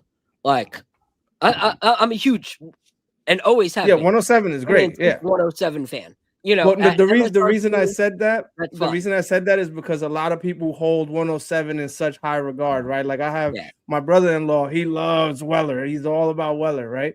So I got him a bottle of 107 for Christmas. So next time he comes down here, if I had something like this, I would just put it next to him and be like, let's drink both of these and let's talk about it. You know what I mean? Here's the thing is I actually have a video that's coming out on my social media, I think next week. And it's like 5 bottles that if you can't find 107, I think are just as good, if not better than 107. Exactly. Yeah. I'm not going to be able to make a video on 12 years, right now that I would compare this to. Like the only thing they have in common is their proof point, the flavor palette on this makes 107 pale in comparison. Just is what it is. I'm with you.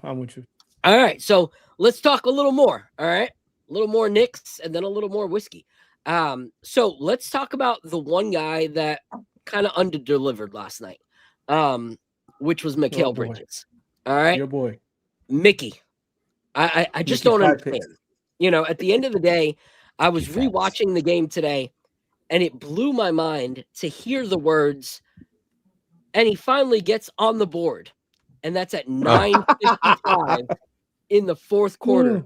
He gets his first bucket, and it was hard to like swallow that pill that the guy that I'm here defending, like, no, we don't need to trade him. He's had these good games. Look, he's on the up. And then he gives the game like that. First bucket at 9:55 left in the fourth, then a foolish foul to make the game go into double overtime. Mm-hmm. But then also the guy that gets us the bucket that we need from 3 in double overtime. So it's like he is one of the most frustrating players because like his ceiling is so high, but then there's times where his deliverables are so freaking low, which is frustrating. So what are your thoughts right now, Apollo, of what we're seeing with Mickey Bridges in this time? Man, it's the ups and downs. He's the kind of guy I feel like once he misses a few shots, he kind of like just tries not to include himself. He just like floats around. And it's frustrating because like you need him to be aggressive. And I forgot how many games ago it was, but I'm like, listen, I don't care what you do. Just go to the basket. You know what I mean? Just go drive to the basket, make it look like you really want to score every now and then. Because sometimes I feel like he avoids the contact. Last night he was just bricking everything that he put up. And he started to just do the Homer Simpson meme when he fades into the tree. But so it's weird when he does it because it's just like, all right, man, like it's visible because you're not always this like timid. The foul that could have been like it could have been game. Like all of these overtimes, like that was completely unnecessary foul at that point. And it looked like there was some frustration behind it because he really like kind of shoved him. And I'm like, what is going on with you, Mikal? So I don't know. I don't know if it was a one game thing. He was frustrated on how he was playing. But it doesn't look good when we go basically have 6 quarters and you take 8 shots. You know what I mean? And you made 2 of them. So not a good game. Hopefully he rebounds well because clearly he's not going to get traded. The trade deadline is passed. So you better figure it out. Yeah. What's funny is there was 2 players last night on the Knicks that scored 5 points. One of those 5 points looked really good, and one of the other 5 points did not look good at all. Muhammad Diawara had 5 points yesterday, and those were some of the best 5 points I've seen that was scored. And I then he had more. Bridges had 5. No, yeah, exactly. Like Mo D, he's playing good, man. He's playing really good, and he, in my opinion, he's a gem for us. Like if he can really turn into a player for us, we need to develop him. Like he has that new NBA era size, length, and all that we sorely lack on this team. Mike Brown needs to develop him. I want to see him continue to get minutes down the stretch of the season. So he's been looking really good, really positive minutes from him. Mikal, he's so up and down. I don't know what to do with him, but I'm going to turn to the coaching and say, like, the way that they woke up Cat, I need them to wake up Mikal because we need him. And when he's good, man, he can be a little bit of a game record defensively and all that kind of stuff. Like, he had a good defensive play down the stretch yesterday, too, that helped us get the win. So he's an important piece, man. Like, he's not going to be a 30-point scorer a night, but, like, if he can be consistent in that 16 to 18 range, knock down 2 threes a game, keep the defense honest, then that goes a long way for us. But like he can't have these 5-point nights. Like he can't disappear like that on his teammates. So looking for more from him, but I'm specifically looking for the coaching staff to get more out of him the same way that they're kind of starting to get more out of Cat. Yeah, no, I agree. It's frustrating because it's like the potential that he shows is so ridiculous.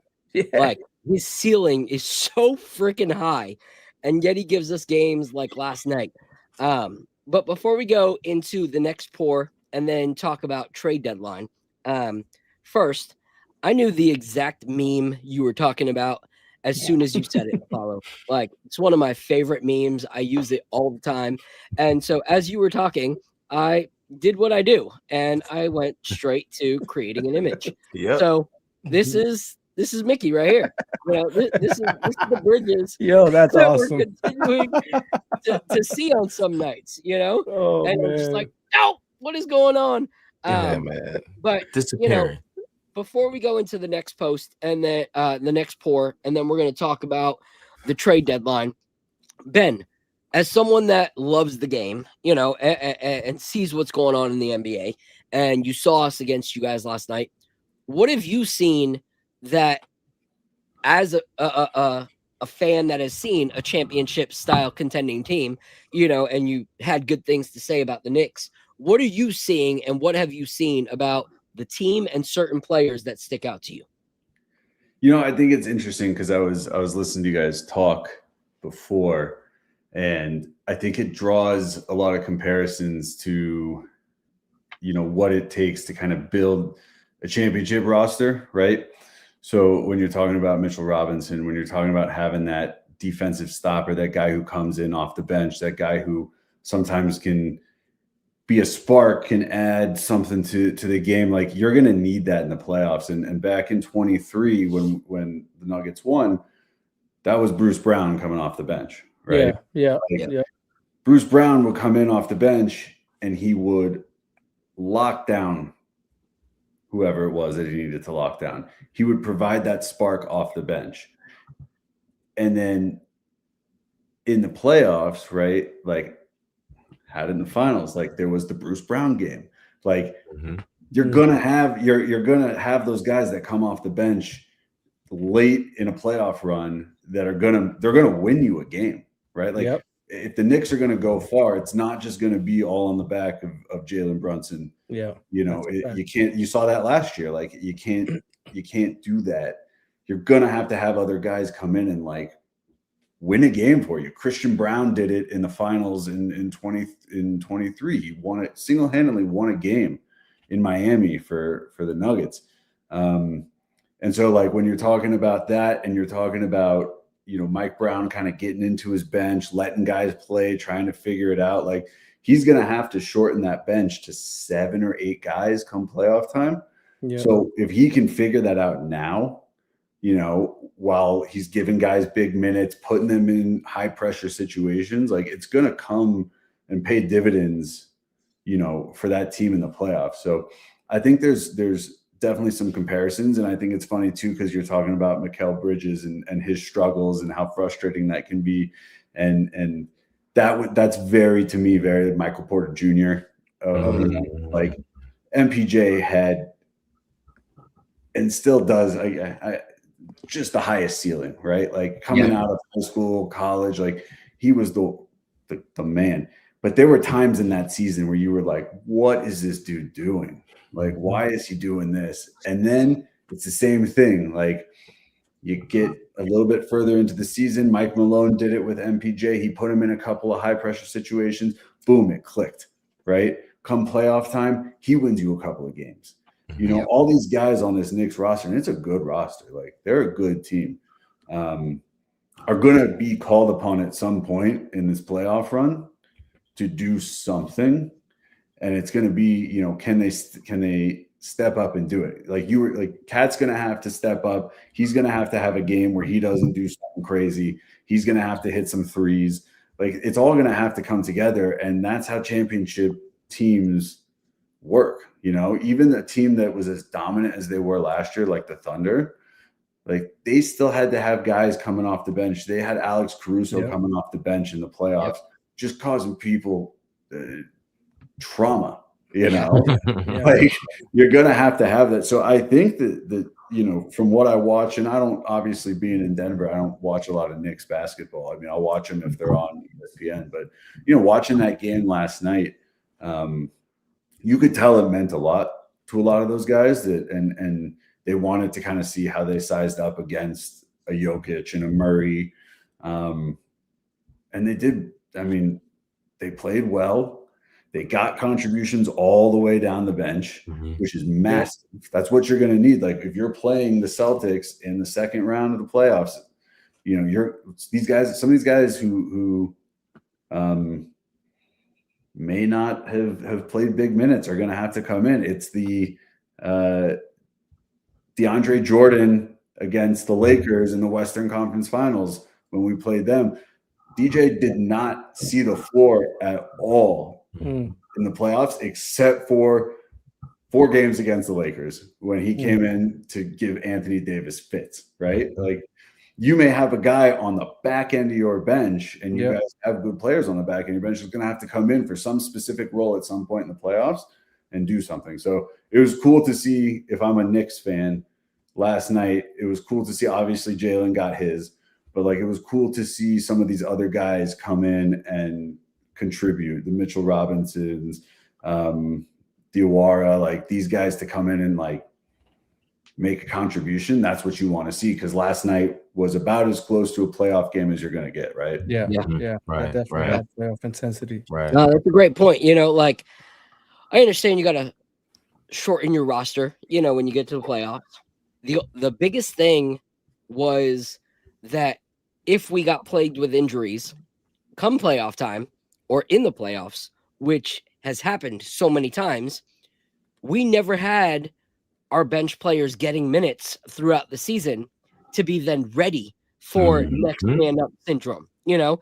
And then the players would get crucified by Knicks fans. Like, well, you're an NBA player. I'm like, yeah, they're an NBA player that's freaking sat in street clothes just as much as you have all season. Like, and you expect them to just show up and like produce, you know, in playoff contention games. That doesn't work, you know? So having these guys ready from 1 to 12, you know, ready with minutes that they've played throughout the season, getting to know the teams that they're going to play in the playoffs gives us that flexibility and opportunity to have guys ready to play when it comes time for the playoffs. So if we need a next man up situation, we actually now have that because they've actually gotten minutes, they've actually played. So I think that's crucial. I think that's so important.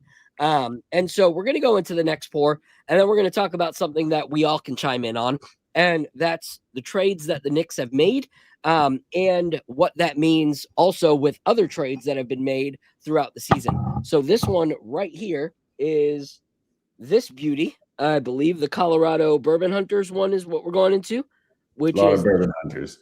straight rye, which I'm excited because I'm a freaking rye guy. You're a And rye this guy. brew, this is a dark, beautiful bottle.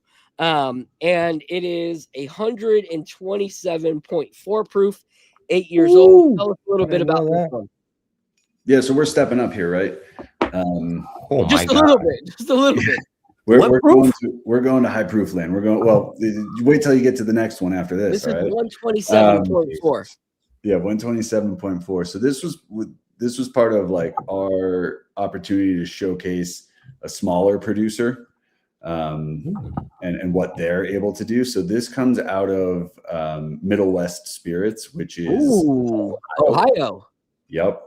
And they have a really cool 95% rye, 5% barley rye, obviously, that is made of pumpernickel rye.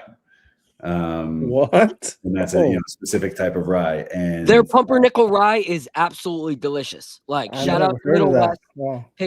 Pick up a bottle from theirs, especially their cast strength pumpernickel rye. It's just ridiculous. Yep. So that's what this is, right? This is cast strength pumpernickel rye, spent probably 6-ish months in Colorado. So got a little bit of Colorado love, not a ton.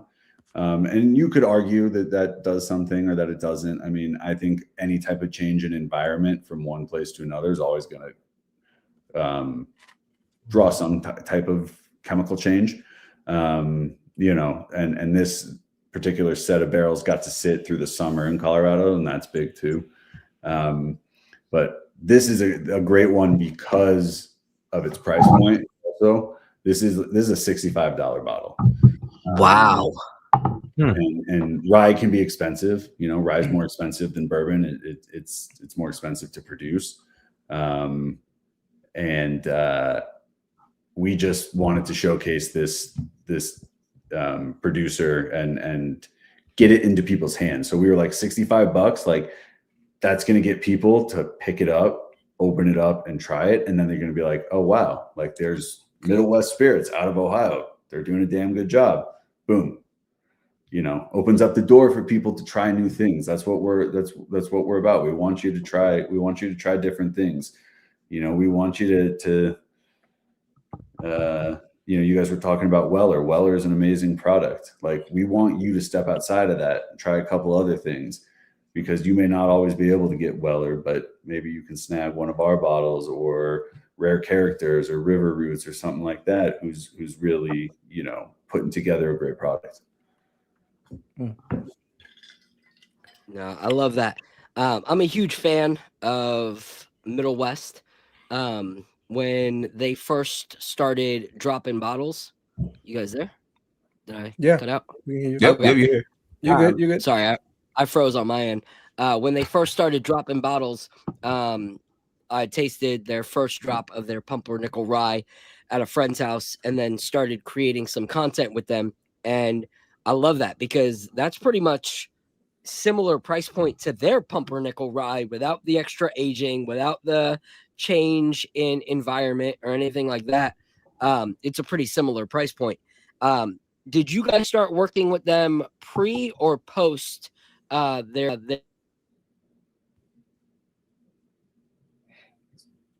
You said pre or post what? You're mute. post their switching of hands, like for you know, they ended up selling the company, and so were you guys working with them pre or post that? Yeah, we snagged these right before. Okay. And I mean, would love to work with them again. Would love to you know, play around with their experiment with their product again. It's a good rye. Yeah. No, and what, you know, shout out to them, because they actually started working with someone that's in the industry that is a total sweetheart, and like bought into what she was trying to do with this brand as well.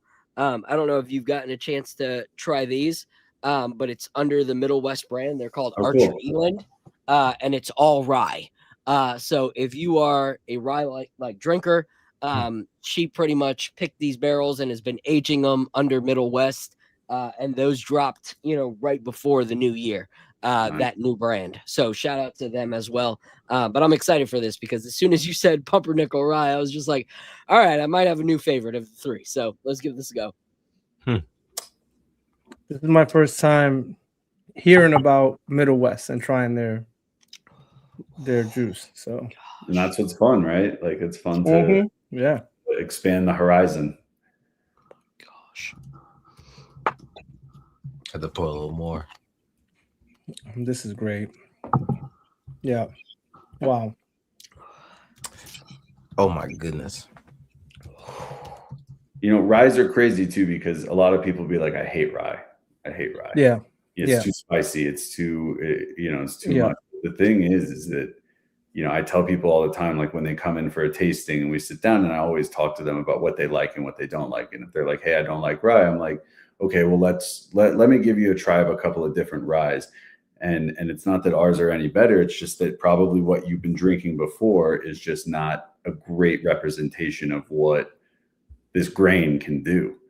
And when you treat it right, you age it correctly, you know, you give it the time to kind of blossom, then this is what you get. And you get something that you know, I think is really unique. Great wintertime pour. You know, nice. I mean, you guys are getting slammed with, you know, cold weather over there. We're living in the sunshine state over here somehow. But you know, normally in a Colorado winter, like, rye is a great pour. So this one is slightly more viscous, a little bit more oily than the others.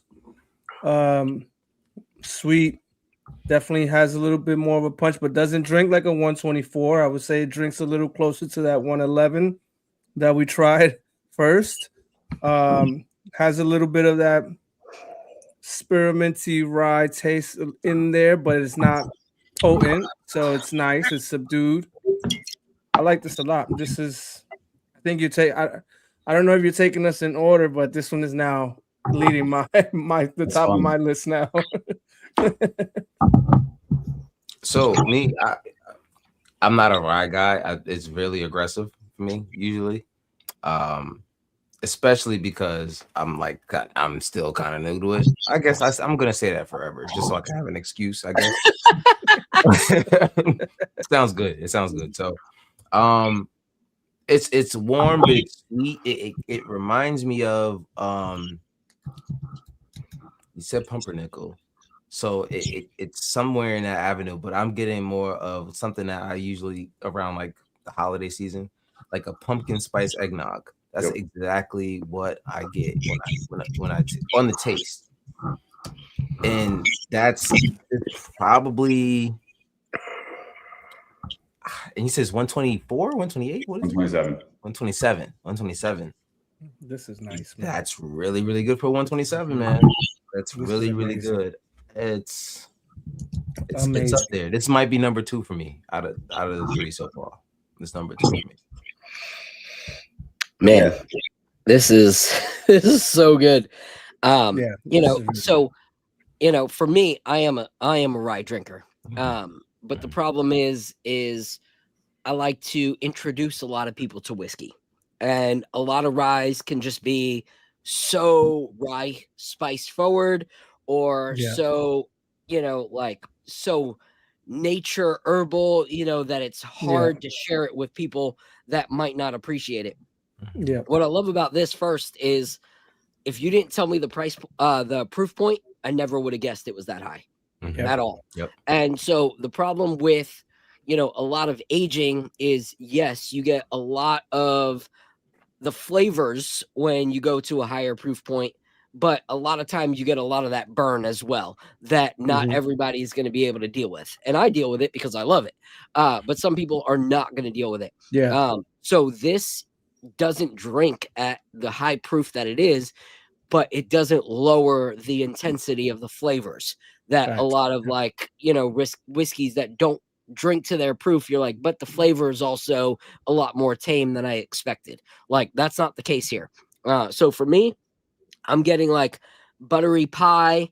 I'm getting clove. Like the other one, I got sweet on the oak. This I'm getting the char of the oak, which I absolutely love. And then I'm also getting, and maybe I just want to get that, and maybe that's why I'm getting it. But I also get like hints of chai tea, like hints of tea in there as well. So for me, this one is crazy.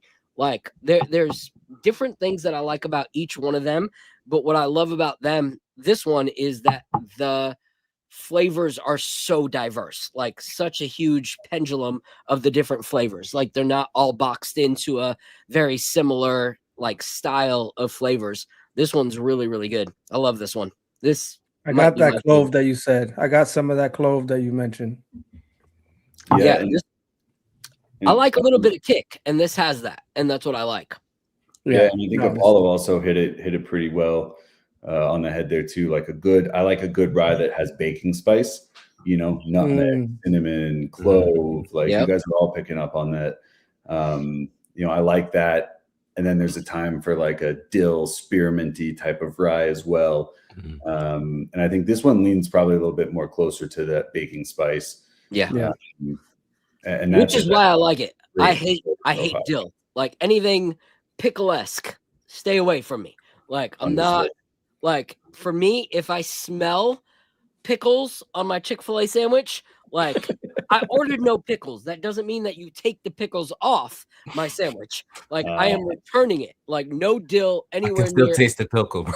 Yeah, like I smell the pickle, which means I taste the pickle, which means I'm returning it. Like it's not okay. So I want to do this real quick though, because these are the words I've been waiting for all season.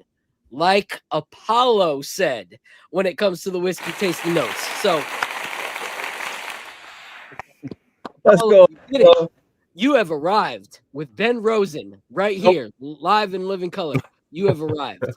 All right. I'm still a rookie though. I don't think so, bro. I think you're putting up colic numbers right now. All right? I like that one. I'll take it. All right. So now we're gonna move on because the trade deadline just passed. We got about 24 minutes left on the show before we call it a night because we got lives outside of basketball and whiskey. All right. Well, we're going to talk about the trade deadline. And before we talk about the Knicks picks in general, I want to talk about what we saw throughout the NBA. So this right here, thanks to ESPN, were the trades that went down. I'm going to throw it first to Ben because he's our guest. Out of these trades, is there any that really stood out to you the most that you think might be the best trade of the trade deadline? Okay, so there's two that stand out to me the most. One that I think is probably the best, and one that I just think is hilarious. And as a Northwest Division man myself, I am not happy with what the Thunder were able to pull off. Sam Presti, man, is a wizard. He is such a good GM. And what they did in that Paul George trade and getting all those picks and then, to turn it in to what he did was it today or yesterday? It just makes me nervous. And I think that was probably the best move. I don't think it was a very eventful trade deadline by any means. I think it was actually one of the least eventful ones in a while. A lot of teams just trying to get under the luxury tax and kind of position themselves well for the end of the year. But that one kind of kills me. And I think it's just, again, it's a great move. And then just to throw in the other one, James Harden is got to be one of the funniest dudes in the NBA. I mean, what is it, like 4 teams in the last 5 years now? Terrible, bro. And he goes somewhere, he gets unhappy, he ends up getting traded, then he'll come to Cleveland, right? And he's going to have an impact right away. He will. He will play well and position Cleveland well for the playoffs. And he'll probably, in the first round of the playoffs, he'll do something great. And you'll be like, oh, here we go, James Harden's back. Like, it's coming. And then you know what's going to happen next. Yeah. He's going to have one of those games when they need him the most. And it's going to be like second round. Yo, hit it out the park, man. Ben just hit it out the park. I'm out of here. Yeah. Absolutely. It's crazy to me, with the two things you said. First, the fact that OKC is first in the division after they already won a championship and they refuse to be silent at the deadline. Like, this is a team that will not allow themselves to get complacent, which is what I love about what they're doing. They're constantly trying to figure things out. And they look for things that it's like, oh, this player had such promise, but because of the dysfunction that was the 76ers, he's kind of fallen behind. We can get this guy and revive him back to what he was when he was drafted, and he could be a piece that helps us in the division that we're in, and we don't have to give a ton up for. Like, that's just wisdom. Like, being able to say, we don't have dysfunction here. Before the dysfunction, he was great in Philly. He can be great here without dysfunction again. So they see the things that other teams necessarily don't. And then when it comes to the James Harden thing, I feel like the Clippers won in that. Because anyone who knows, like you said, James Harden is good for a season. Not even like a full season, but like a season on the calendar. Like, he's good for you, for a certain period of time. And then he becomes a cancer to your team. Like, he just does. Because it's the James Harden show. And it's not about winning basketball as a team. It's about James Harden. And so the Clippers that are trying to still make a push for a play-in position and still be able to do something in the playoffs, they got rid of the guy that could be their hindrance in doing so and brought a Darius Garland who has a great upside, just came back from injury, started to play to like his old potential of what he was, 2 seasons ago. And now he's able to do so without being in the shadow of Donovan Mitchell. And the best player on their team is not another guard. So now you're playing alongside Kawhi Leonard, who's a defensive mastermind. You can lead this offense, And now there's so much upside for Darius Garland as a Clipper. The only thing I would warn you against is that they did trade Zubac. That's fine. That like they're also looking at the future as well, which is why they traded Zubac. Yeah, which is great, because if they traded Darius and didn't trade Zubac, they're only playing for the right now, which doesn't help Darius, who's a young player. They help him in saying, hey, we're going to believe in you now, but also in the future by making sure that we make moves that helps us build in the future. So I think that was wise on their part. Apollo, what did you see in the trade deadline and what stood out to you the most? So a lot, man. It's just a lot of guys that I feel like can make an impact on different teams. Of course, the McCain one, it's just like, of course, I don't know what Philly was doing with that guy, but there's no way he falls off that bad without you playing a part in that. Yep. Philadelphia. So I'm pretty sure he's going to make an impact on their team. They're going to figure out a way to make their bench just got a little bit better. It's, I don't know. Anyway, they figure out a way to make it happen all the time. I think the Clippers just needed to get young. I think they realized that, like, listen, we're sick of guys missing games all the time. Like, these guys are just old and missing games, and it's that team they've tried. I think this is them signaling, all right, we might not win with Kawhi. Like, we thought we tried it. We gave up everything we could to get him. Yeah. It's not going to work. So let's have him impart whatever he can give to the young guys. Let's have him teach them that thing so that we can move on to the next stage.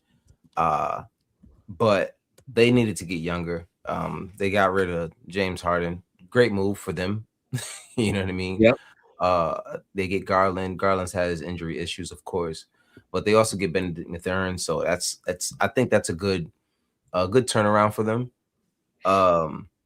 But one sleeper for me that I think, I don't know what was going on over there in Golden State, but I think Kuminga could really make an impact for the Hawks if they put him in the right position. The kid has the tools to be, I can't say a star, but maybe a low-level star. You know what I mean? At this point, from what he had, the tools that I've seen him have, if you put the ball in his hands a little bit more often, you play him, I think he has the ability to impact the game really well. Now, I haven't watched him enough to know his defense and his deficiencies. But to me, it's just weird that kind of talent is just on the bench and you're not playing him. So he had some words. He had some words for them on Twitter too. He had some smoke for them. It was crazy. He did. I can't wait. He's gonna turn up. Look up his tweet. He was like, "Thank God I'm out of there. I'm out of hell right now." I was like, "Oh yeah, he's ready to turn up, man." And I think that's gonna be a sleeper move because a lot of people are not really worried about Atlanta. But I think that's a really good move for them. Is they got Jalen Johnson. They got a young core that's going to be really, really good. So that's just my point on a couple of those. No, I love it. To your point on that one, because we talked about the Thunder already. But I think for that trade, that the last one you talked about, I think that's kind of a win-win scenario. I don't really know. Oh, sound is gone. You got muted. Yeah. There you You're go. back. Am I back? All right. Yep. This 2015 Mac is giving me hell. And so I don't know what caused the tension between Kerr and Kuminga, but it was there, and he wasn't going to be able to blossom under what they were doing. And so him going to Atlanta, I think there's so much promise because now they get Gabe Vincent, who can hit the three, come off the bench, be a little bit feisty. We saw what he's like, when he was in Miami, and I don't think he was able to be that at the Lakers because most people, when they play alongside LeBron James, they're not able to be who they are. Let's just be real. And so I think him going over there is a plus for them. Them moving on from Trae Young was a beautiful decision for them because now they can like invest in the young players that are defensive and offensive players. They have a lot of two-way players that are young and incredibly good and have a lot of upside.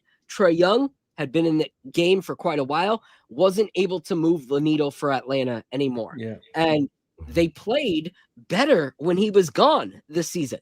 When he came back, they started losing games. So I think adding Kuminga, now a scorer and also a guy that plays with pace and speed, whether he comes off the bench or starts, that's a huge upside for them. But when you look at the fact that Golden State has also struggled with having actual bigs that can help them, this works for them. Especially now, you get a big that's not just a big, but when Porzingis plays well, he's also an offensive threat. You lose Jimmy Butler, which is a lot of your points. This is huge for them. This is so huge for the Golden State Warriors because now they got to get him right, though. They got to get him right. You do, but I I also think a winning environment can definitely help you. You know where you're at mentally, for sure. And so you put him along Steph Curry, who has always created opportunities for everybody else on his team. You know, when you're double teaming Steph, you're going to have an open Porzingis for three, you know? And so this to me is a great situation for both teams. I think they both won on that trade. But Al, I'll throw it to you now. What do you think about the trade deadline? What sticks out to you? All right, let's laugh a little bit, man. What sticks out to me is Dennis Schroeder getting traded for an 8th time. My God, dude. This guy has been traded 8 times in his NBA career, which ties him for second most trades in NBA history. Oh my God. It's crazy. It's so painful when you think about the fact that he walked away from the Lakers offer because he thought he was so much better than he was, that him and his girl were like, nah, bro, we ain't taking that. And now it's 8 teams later. Was that 80? It was 80 mil he walked away 80 from? mil. Yeah, 80 million, bro. It's crazy. Now he's like barely freaking making anything. Oh gosh. So that was my laugher. But all right, in seriousness, I kind of like what Utah did. I'm a big fan of Triple J. I know he doesn't rebound, but I'm a big fan of him. I like what they're kind of starting to build in Utah. Isaiah Collier, their point guard, 6'4" point guard. He just had 22 assists the night before. I like Keontae George. They got Lauri Markkanen. I like Lauri Markkanen. He's 7'1". They got Walker Kessler. He's 7'2". They got I like the Conquer guy from that came with him from Memphis. I like his game too. He's got that overseas game. Isn't the rookie's there? Ace Bailey, Ace Bailey is 6'9". And sleeper, they got Cody Williams. Cody Williams is nice. I think he's Colorado product. They're starting to build something over there, man. And if they could stay together, they could turn the corner soon. I like what they did. All right, you know, I love that trade, to be honest, because it does so much more for Utah than people are realizing. You bring in Triple J, you put him alongside Lauri Markkanen, who is already, beasting it in the paint. Now you have 2 guys that are going to beast it in the paint. It allows them to figure out what's going on with Walker Kessler as well. That's what a lot of people aren't realizing. Like, you bring in him, and if he works out this summer, like, that allows you to rethink the Walker Kessler situation. What can you get for Walker Kessler? Okay. Like, if he works out alongside Lauri Markkanen, now you have 2 all-star potential guys that can play the 4 and the 5, because you also still have Nurkic coming off the bench. So when Walker Kessler is healthy, you don't need 4 guys that can play center. So that makes Walker Kessler like movable if you need to. And you look at where you need to fix. Okay. You got solid guards. You got an okay forward.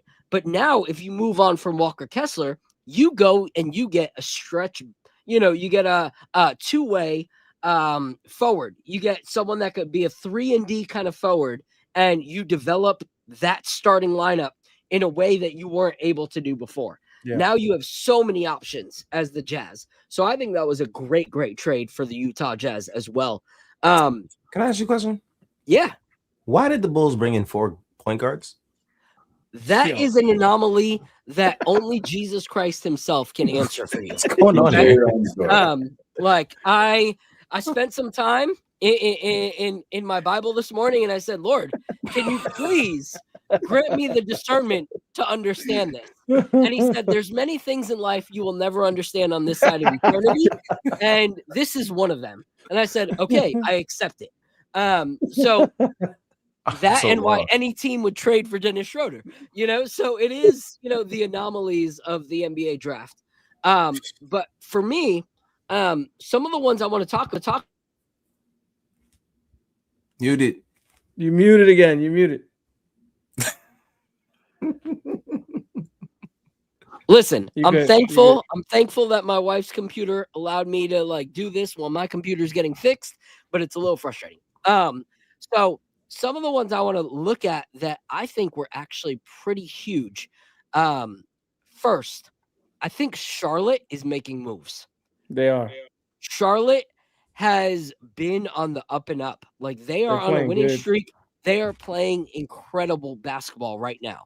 They are showing promise. LaMelo seems like he's gone from being a basket case to someone that can actually bring a winning team.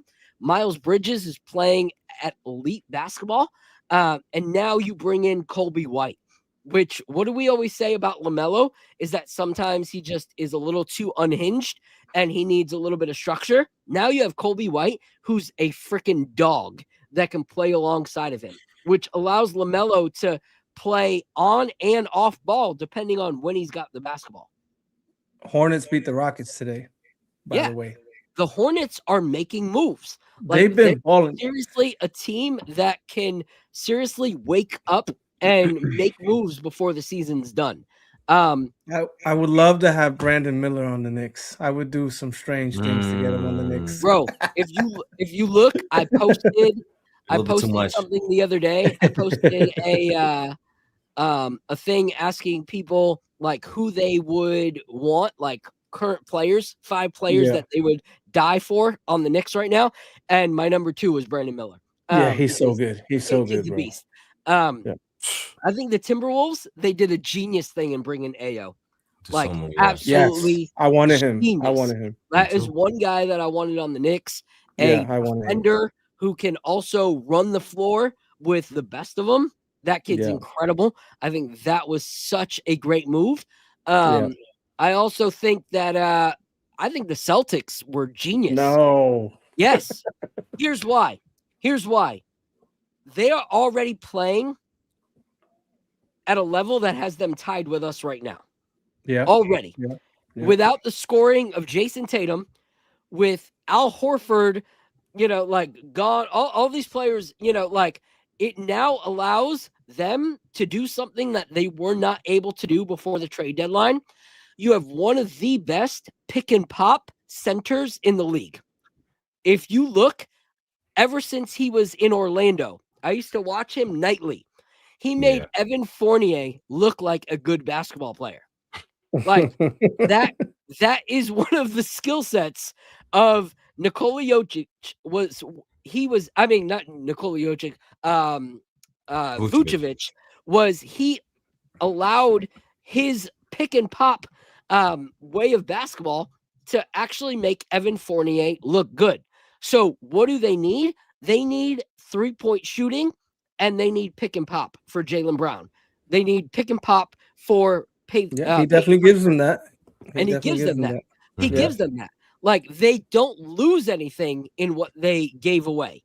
And so for them, they get not only that, but they get veteran presence as well. Now Jaylen Brown's not the vet in their team.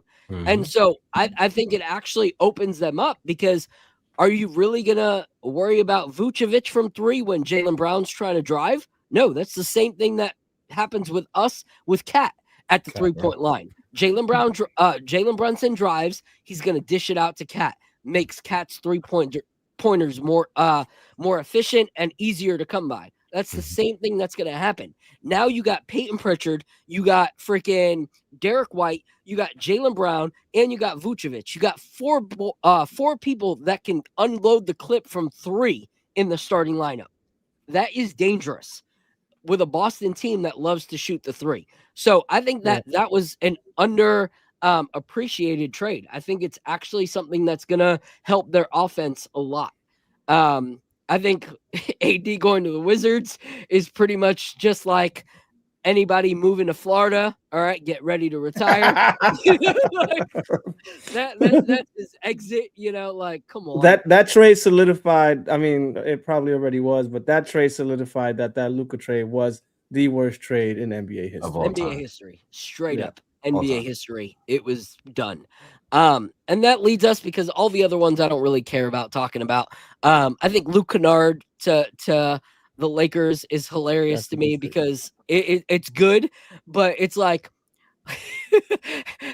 I think the only player of color left on the team is LeBron and Bronny. Like everyone else, it's like the Great White Hope in LA.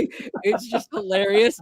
Like you look at the roster and it's people that wouldn't ever choose to live in LA, but they all play for LA. It's hilarious. That's sad. Not a single like Latin, representative, and whatever. But that leads us to Jose freaking Alvarado coming to New York. And I want us to talk about this, but first we're going to have our last pour of the night. So I'm going to throw it to you to tell us what we are drinking here with this American light whiskey. Yeah, I know that we're running on a bit of a time crunch here, so I'll make it quick and leave you with this one. This one rocks, guys. This is fun, okay? This is American light whiskey. 99% corn, 1% barley. This is aged for 20 years. Whoa, oh my God. Barrels that these came out of looked like they had been through war. And the result is crazy. So briefly, American light whiskey, okay, is like I said, 99 corn, 1% barley. It goes into the cask at 160 proof. Okay. What makes it light whiskey, or what makes it whiskey and not bourbon, is that it is going in at that high proof, right? Bourbon's got to go in under 160.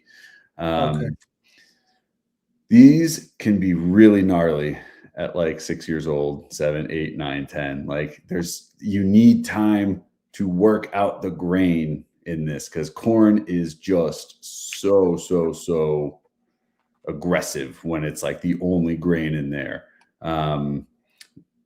20 years gets the job done, right? 20 years is going to handle this.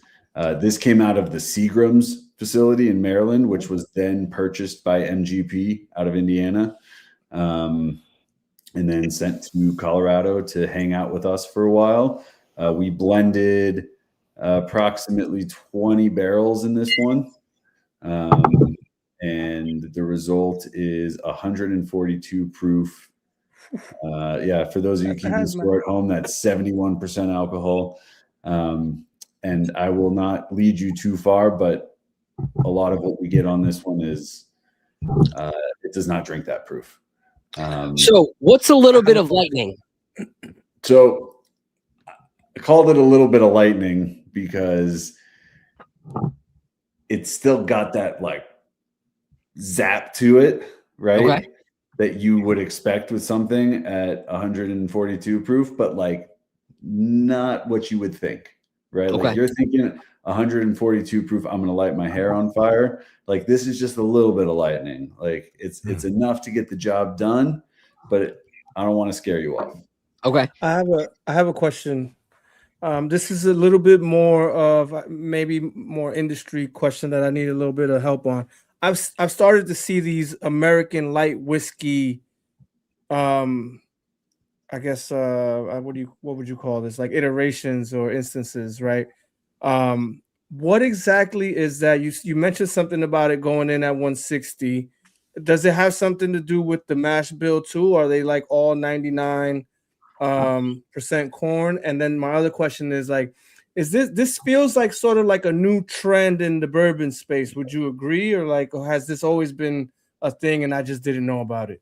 Yeah. So to answer your first question, if it went in under 160, it would either be corn bourbon or corn whiskey, and that just depends on the cask that they put in it. So a corn bourbon goes into a new American oak cask.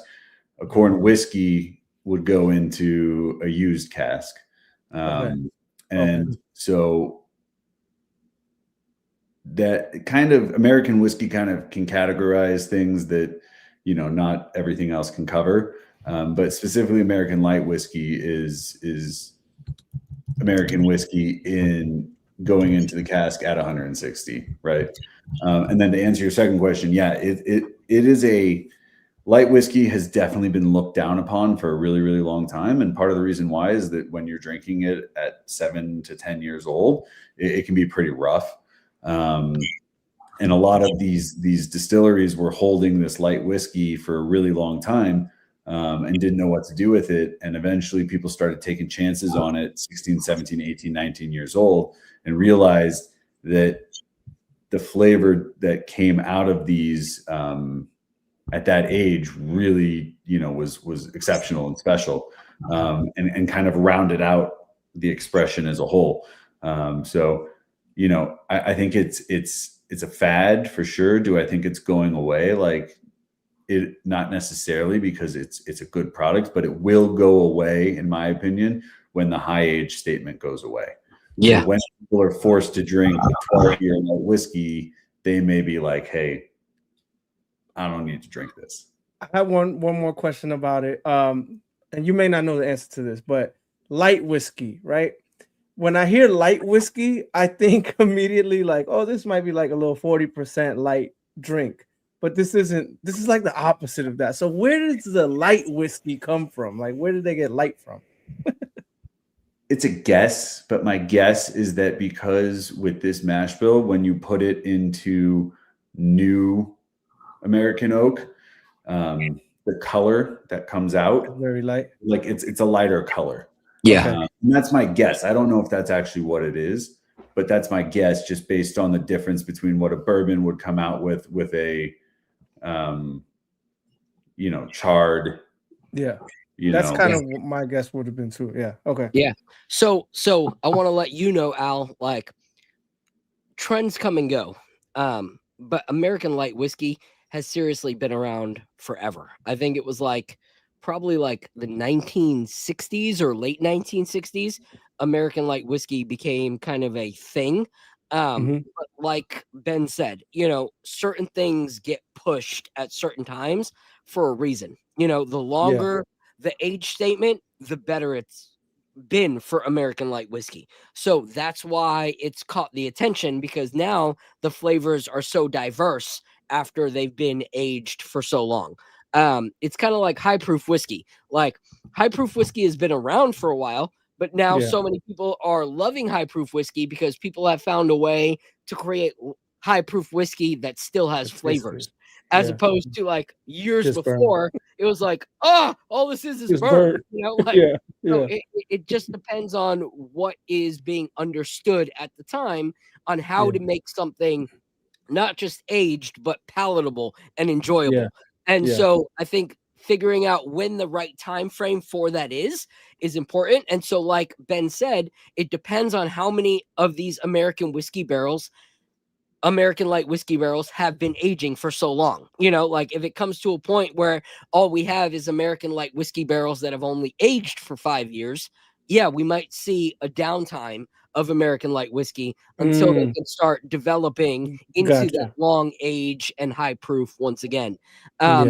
Shout out to Skinny AZ in the chat. I want to give a shout out to everybody that's joined the chat. We have over 240 people watching right now. Shout out to Nostalgic Nick pulling up, John Smith showing up. We are going to talk about Cam Thomas very, very soon. Give it a second.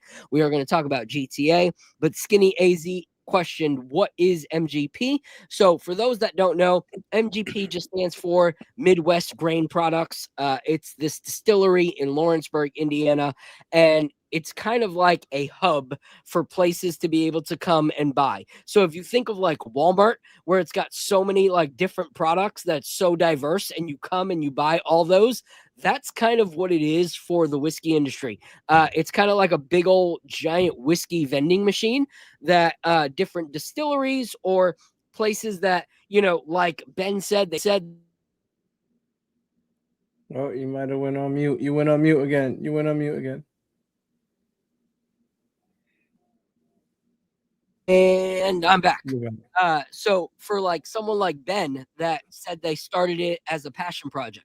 Well, you don't know if it's going to work. You're not going to invest thousands upon millions of dollars into a facility and say, we're going to just start aging whiskey and hopefully it works. Like, no, you can buy from this place called MGP, which has had whiskey aging forever, and you get to buy and pick barrels that you feel like are going to fit the profile that your brand wants to showcase and highlight, which is great, because if you look at some brands, it takes them a long time to be able to put out whiskey that the whiskey industry actually appreciates. Like shout out to Castle and Key. They dealt with it for a while where they were putting out barrels that were like 4 years old, and people were like, nope, not it. Yeah. And then now they're finally at a place where they're like, all right, this one's 7 years old, because they only wanted to put out things that they aged at their facility. MGP allows you to move that process up and say, we're going to start putting out things now that we purchased, and then in hopes of developing our own barrels and going that route. It speeds up the process of your brand actually having something for people to taste straight off the bat instead of waiting forever. So I'm excited for this American light whiskey. And this is the thing, is like, when something comes in, there's always that speculation, like, why is there so much American light whiskey right now? Well, like Ben said, because it had to age, it had to develop for it to actually be worth brands putting it out. So I'm excited to taste this one. So cheers to you guys. This is my first time having an American light whiskey. Nice. So This is exciting. Super exciting for this. Yeah, these are and American light whiskeys also, they need to be priced correctly. Corn is the cheapest grain of all the grains that you can put in a whiskey. And therefore, when you're having 99% corn, like, you need to price it accordingly. So this is a 20-year whiskey. It actually was almost 21 when we pulled it. But again, we're not going to wait for it to turn 21 just to say it's 21. We're going to take it when it's ready. And we priced it on our website at I think it's $129. I love that. And that's where it should be. You said it's how many years? 20. And that's an incredible price. Like, so a lot of us whiskey influencers, we have kind of like a rule when it comes to like aging, that if it's more than $10 per year, it's not worth it. Right. Like, do not buy it. I never heard that. A lot of these brands will be like, it's a 10-year or a 13-year, but it's like $300. No, what makes you double the amount that it's worth, And so to me, this is priced perfectly. It's actually a freaking deal for a 20-year whiskey when you look at a lot of the other 20 years that are out there. So let's give this a go and see what everyone thinks. Well, I already took my first sip. So my first sip, I figured out the lightning part that you mentioned on the bottle, because it drank so smooth at first. Like, I didn't really feel any burn, but then like later on, I felt like a little bit of that little lightning punch come in. But it tastes, the flavor profile is fantastic. I think I really like 99% corn for some reason. Is it drink a little sweeter? I like a little sweeter. Yeah. So that's why I really enjoy those. So this doesn't drink like when you first sip it, it doesn't drink like the 140 proof, but then on the very back end, you feel that little lightning punch come in that you're like, oh, there's the proof. But it doesn't, like, when you drink something and it burns right away, like it didn't drink like that. So it was an enjoyable drink. I like it. Very good. Apollo, what are your thoughts? So almost did the rookie thing again. You seen it? So I'm getting like now this one is the spiciest, obviously, of all of them, right? I'm getting more of like an oak and like a sweet corn kind of taste. You know what I mean? And it's actually for something that does have a lot of kick. It actually reminds me. Back in the day when I first started drinking, I guess I thought I was cool because I used to drink Bacardi 151. Like that was like my thing. So,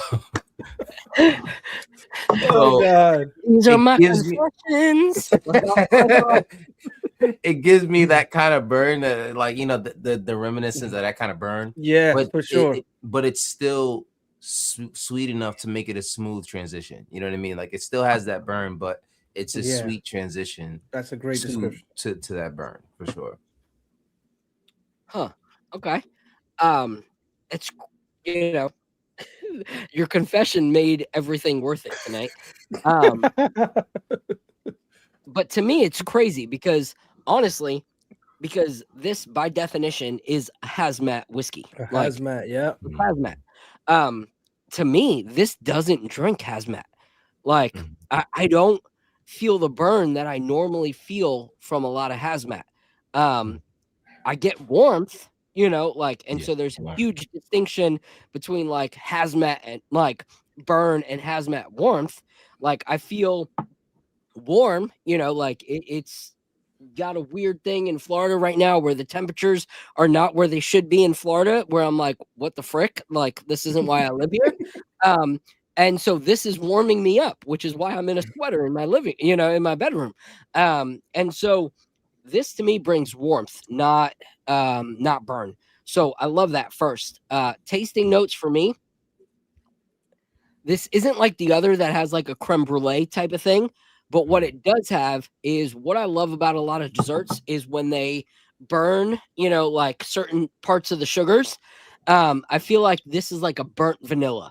Like it's not vanilla, but it's like a toasted vanilla. And so I love that. I love the notes that I love. A lot of whiskeys will have nutty notes to it. And my favorite nutty notes are always pecans, like not peanut butter, not almonds, not, anything else, but not cashew, but like pecans. Pecans are always my favorite tasting note. And so I feel like this also has like a toasted pecan on top of a dessert. But then you also get the notes that I love, which are like the leather and the toasted barrel, so it's like everything that I love about. So I love toasted whiskeys like all the time. Like I love toasted whiskeys because I love the taste of the barrel mixed with the sweetness of what comes with the barrel. And I feel like this has everything that you would want in those mixed with the pecan, mixed with the burnt vanilla. This is absolutely delicious. I'm glad we saved this one for last because it honestly is my favorite. This is one that would be on my shelf. And I don't say this very much, and you can confirm it with the guys. But I have a small collection of whiskeys that I love so much that I actually bought an extra bottle to save until both of my sons were 21 so I could crack open with them. This is one that would be on that list. Thank you. Like, This is one that if you guys still have it available, I will buy for my 21 for my sons to have when they're 21 for sure. We do. I appreciate that. That's awesome. And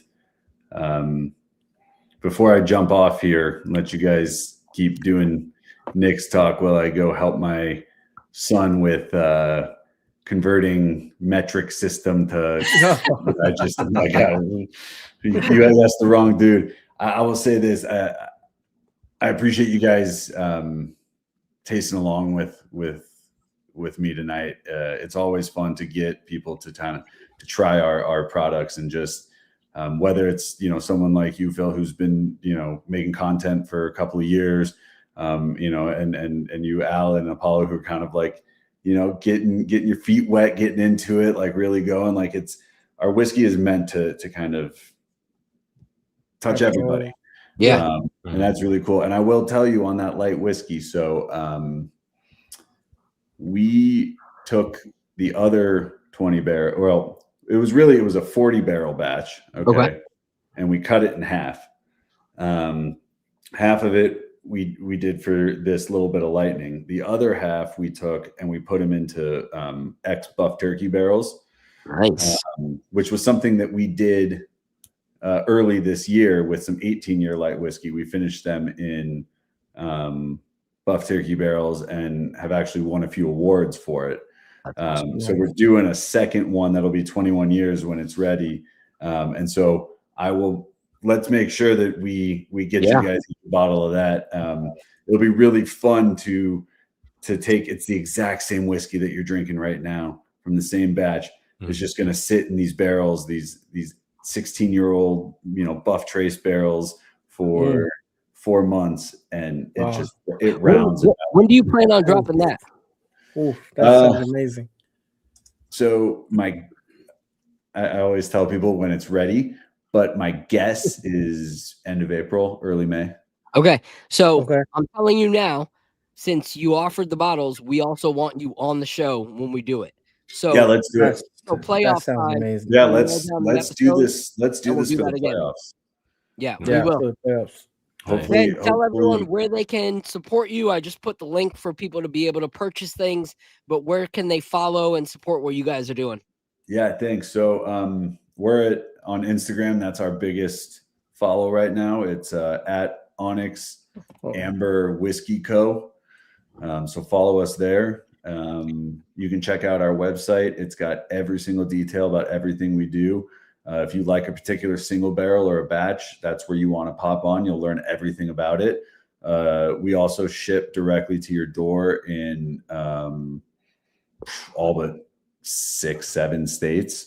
And that's directly from our website. So you can always snag stuff from there.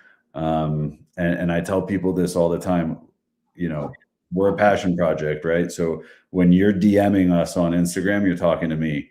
When you send an email to support@onyxamber.com, you're talking to me. So if you ever just want to shoot the shit, just drop us a line on Instagram if you want to talk. We can talk basketball. We can talk whiskey. Sweet. We can even talk hockey if you want. Well, you lost me there, even though I live in Tampa where the Lightning are. So, but before we let Ben go, can we say our favorites of the night? Yeah. All right, you go first then.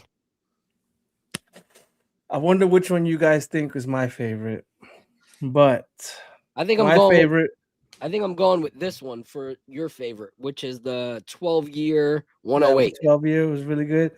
My favorite was the rye. The rye was awesome. That rye was awesome. Yeah, really good rye. I love that. All right, Apollo. Wow. Okay. All right. So the first one, I think for number one, I'm gonna go with the second one we did. Was that the bourbon? That was the 108. Yep, that was the 108. Okay. So that's 108. That was really good. Yeah. Awesome. I liked all of them, man. I liked all of them. Like it's now I'm looking at my ranking and I'm like, dang, I don't know. And Ben, I don't say this because like you're here, because honestly, I don't really care.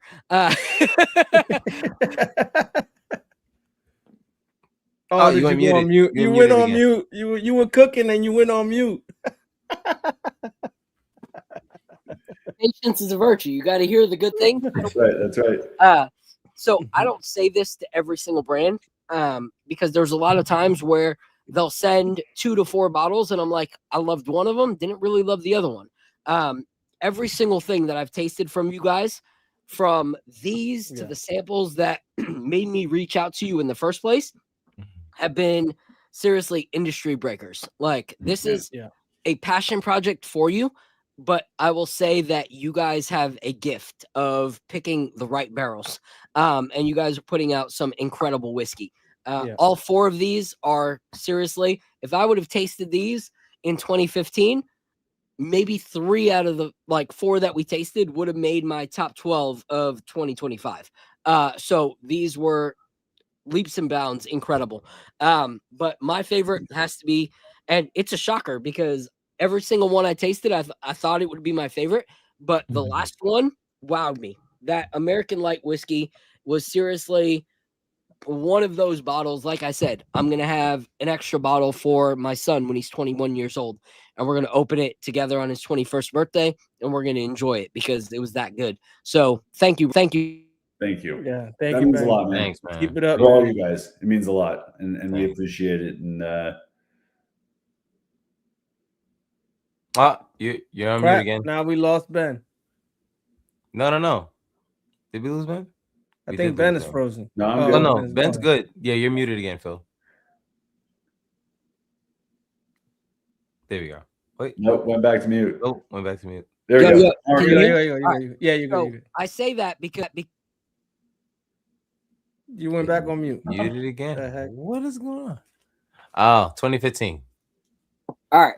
So this is There going we to go. be the 5th bottle in that collection for my sons when they're 21 years old. Out of all the whiskey I've ever had, this will be the 5th bottle in that Wow. collection. So I appreciate you, bro. That means a lot. Thank you so much. And like I said, I'll reach out to you. We'll nail down an episode for Yeah, the let's do it playoffs, again. and we'll revisit that new bottle that you guys pull out. So thank you so much for being on, bro. All right, And cheers, best of luck in the playoffs. Thanks, Appreciate it. man. Yeah, hopefully we see you in the finals. That'd be awesome. That would be We'll- sick. we'll- That would be sick. we'll That'd see be you a in the good playoffs. episode. On our We'll show. be See you in the cheering for playoffs. you. We'll be cheering for you. Same No, here. I'll be cheering for us. I hope you guys get there because we'll beat you easier than OKC. So Oh, come on. That's a way to ruin Someone's it. got to beat OKC. All right, see Yeah, you Somebody please, soon. got please be OKC. have a good night, man. Later, All right, Ben. Later. That was awesome, man. Yeah, that was awesome. Dope. All right. So let's close up the night by talking about the trade we actually did make. I think it's huge. Some people, and I'm going to put this on there, some Knicks fans, like this guy, and I put this guy out there because he's the homie, but he's never actually happy about anything the Knicks do. So shout out to Who's that? Jay from Florida. Ah. Yeah. Like I said, he's never happy about anything that the Knicks do. It's so funny. As soon as I said it, he said, I would have kept Terry. They infatuated with this midget, blah. They better have not traded the Wizards. So here's the thing. This trade was a chess move by Leon Rose. And a lot of people don't realize that. It was such a chess move because he had been approaching the Pelicans for quite some time. And it had come out clearly that the Pelicans were interested in the deal till they found out that Yabusele had a $5 million player option for next year. And that closed the door on all Alvarado trade talks because they did not want to take on the Yabusele next year deal. And shout out to Yabusele. He had nothing but a positive attitude the whole time he was here. So I don't want any negative talk about Yabusele. But what they did was they then looked for a team that would take on the Yabu deal. Instead of just being like, okay, the Pelicans don't want him, we got to move on. They looked for another team that was willing to do it. And they traded for Dayton Perry and then took him and traded him. Dayton, is it Dayton Terry? Dalen Terry. Jalen Terry. And they Jason traded, Terry's son. yeah. And they traded him to be able to get Imagine. Jose Alvarado, who they've wanted. So that was a chess move. So I'll throw it to you first, Apollo. What was your thoughts on that move and being able to execute that in excellence? I think it's important for these guys to continue to make moves that they feel will make the franchise, will make this roster better. And not only that, they did it within the time constraints of the end of the deadline. You know what I mean? And I know it's hard to do. Like you said, they tried to make the deal with Yabusele, and they saw that he had something that they really didn't want anything to do with. So they I think they got him to I don't know exactly how they did it, but they got him to take something off of his deal in a way so that he could be traded. Ended up being traded for Dale Terry and still being able to make that trade to go get what we wanted. So somebody wrote that in the chat. That's true. So he took off the option of. I saw that on. I forgot exactly who. I don't want to I want to misquote, but forgot who tweeted it earlier. But yeah, they got him to work on taking that out of his deal so that he can, be traded. So it's so shout out to him, man. And then shout out to him. Word. Even after he got traded, he had a nice little. It was classy. Yeah, it was classy. He sent his love to New York. Things just didn't work out, and then he goes on to have a career night, 15 and 11 rebounds. Oh shit, did he? I didn't know that either. Yeah, yep. Just while we were on here. Wow. So, and I was talking to my cousin and co-host earlier on Tune, and I was saying, he was actually saying, he's like, I just think Yabuja needs to be in a different place to get just more acclimated to what they were doing. He just didn't think that he didn't fit what was going on here. And, you see it tonight. He had 15 points, 11 assists. Hopefully that's something he can keep up for them, especially at the value that he has. So I'm glad they were able to make that deal. Jose, now getting to the Jose part. Yeah. I think it's huge to get that kid here. He's gonna run through walls for this franchise, man. I think he's been wanting to play for New York. I think he just opened a gym, I think, in Brooklyn. Yep. The kid just really wants to be in New York. I not everybody's reposting the video. The interview, the post, what was that? The post game interview, post game interview when they beat us, and he's like, I'm here, I got my family here, and he just wants to be home. You just get that feeling, like he just wants to be home, and I can't wait to see him play. It's one of those moves that it's not a blockbuster move, but it's a move that it's a player that will make an impact, and I'm excited to see what he'll bring to the team, man, for sure. Yeah. One thing to point out, the people that are in the chat talking about Yabu, I said it from the jump. It was not a Yabu dropping of the ball. We did not have a coach and we did not have a direction when the New York Knicks signed Yabusele. They signed Yabusele at a time where the Knicks were playing a slow offense, where the Knicks were not trying to move pace. They weren't trying to make sure that every single player was involved, and he fit that kind of basketball. And so anytime you put a square like piece in a circle, like hole, there's going to be an issue. And so I think for me, I have nothing but good things to say about Yabu because he was constantly supportive of his teammates. Always. He was constantly posting photos of him as a New York Knick, regardless of the fact that his minutes continue to dwindle. So I give him nothing but like support and praise. And I think that it's going to be a good thing for him, because I really think that he can actually do some good in Chicago. The way that they play, I think that they can utilize him. So shout out to everyone in the chat. It's crazy. It's 11 o'clock. We got 250 plus in the chat right now. It continues to grow. Shout out to my guy, Kareem Grant. Shout out to Slow Runner for being in the building. Appreciate you guys so much. Danny, he said Yabu's a class act doing what he did.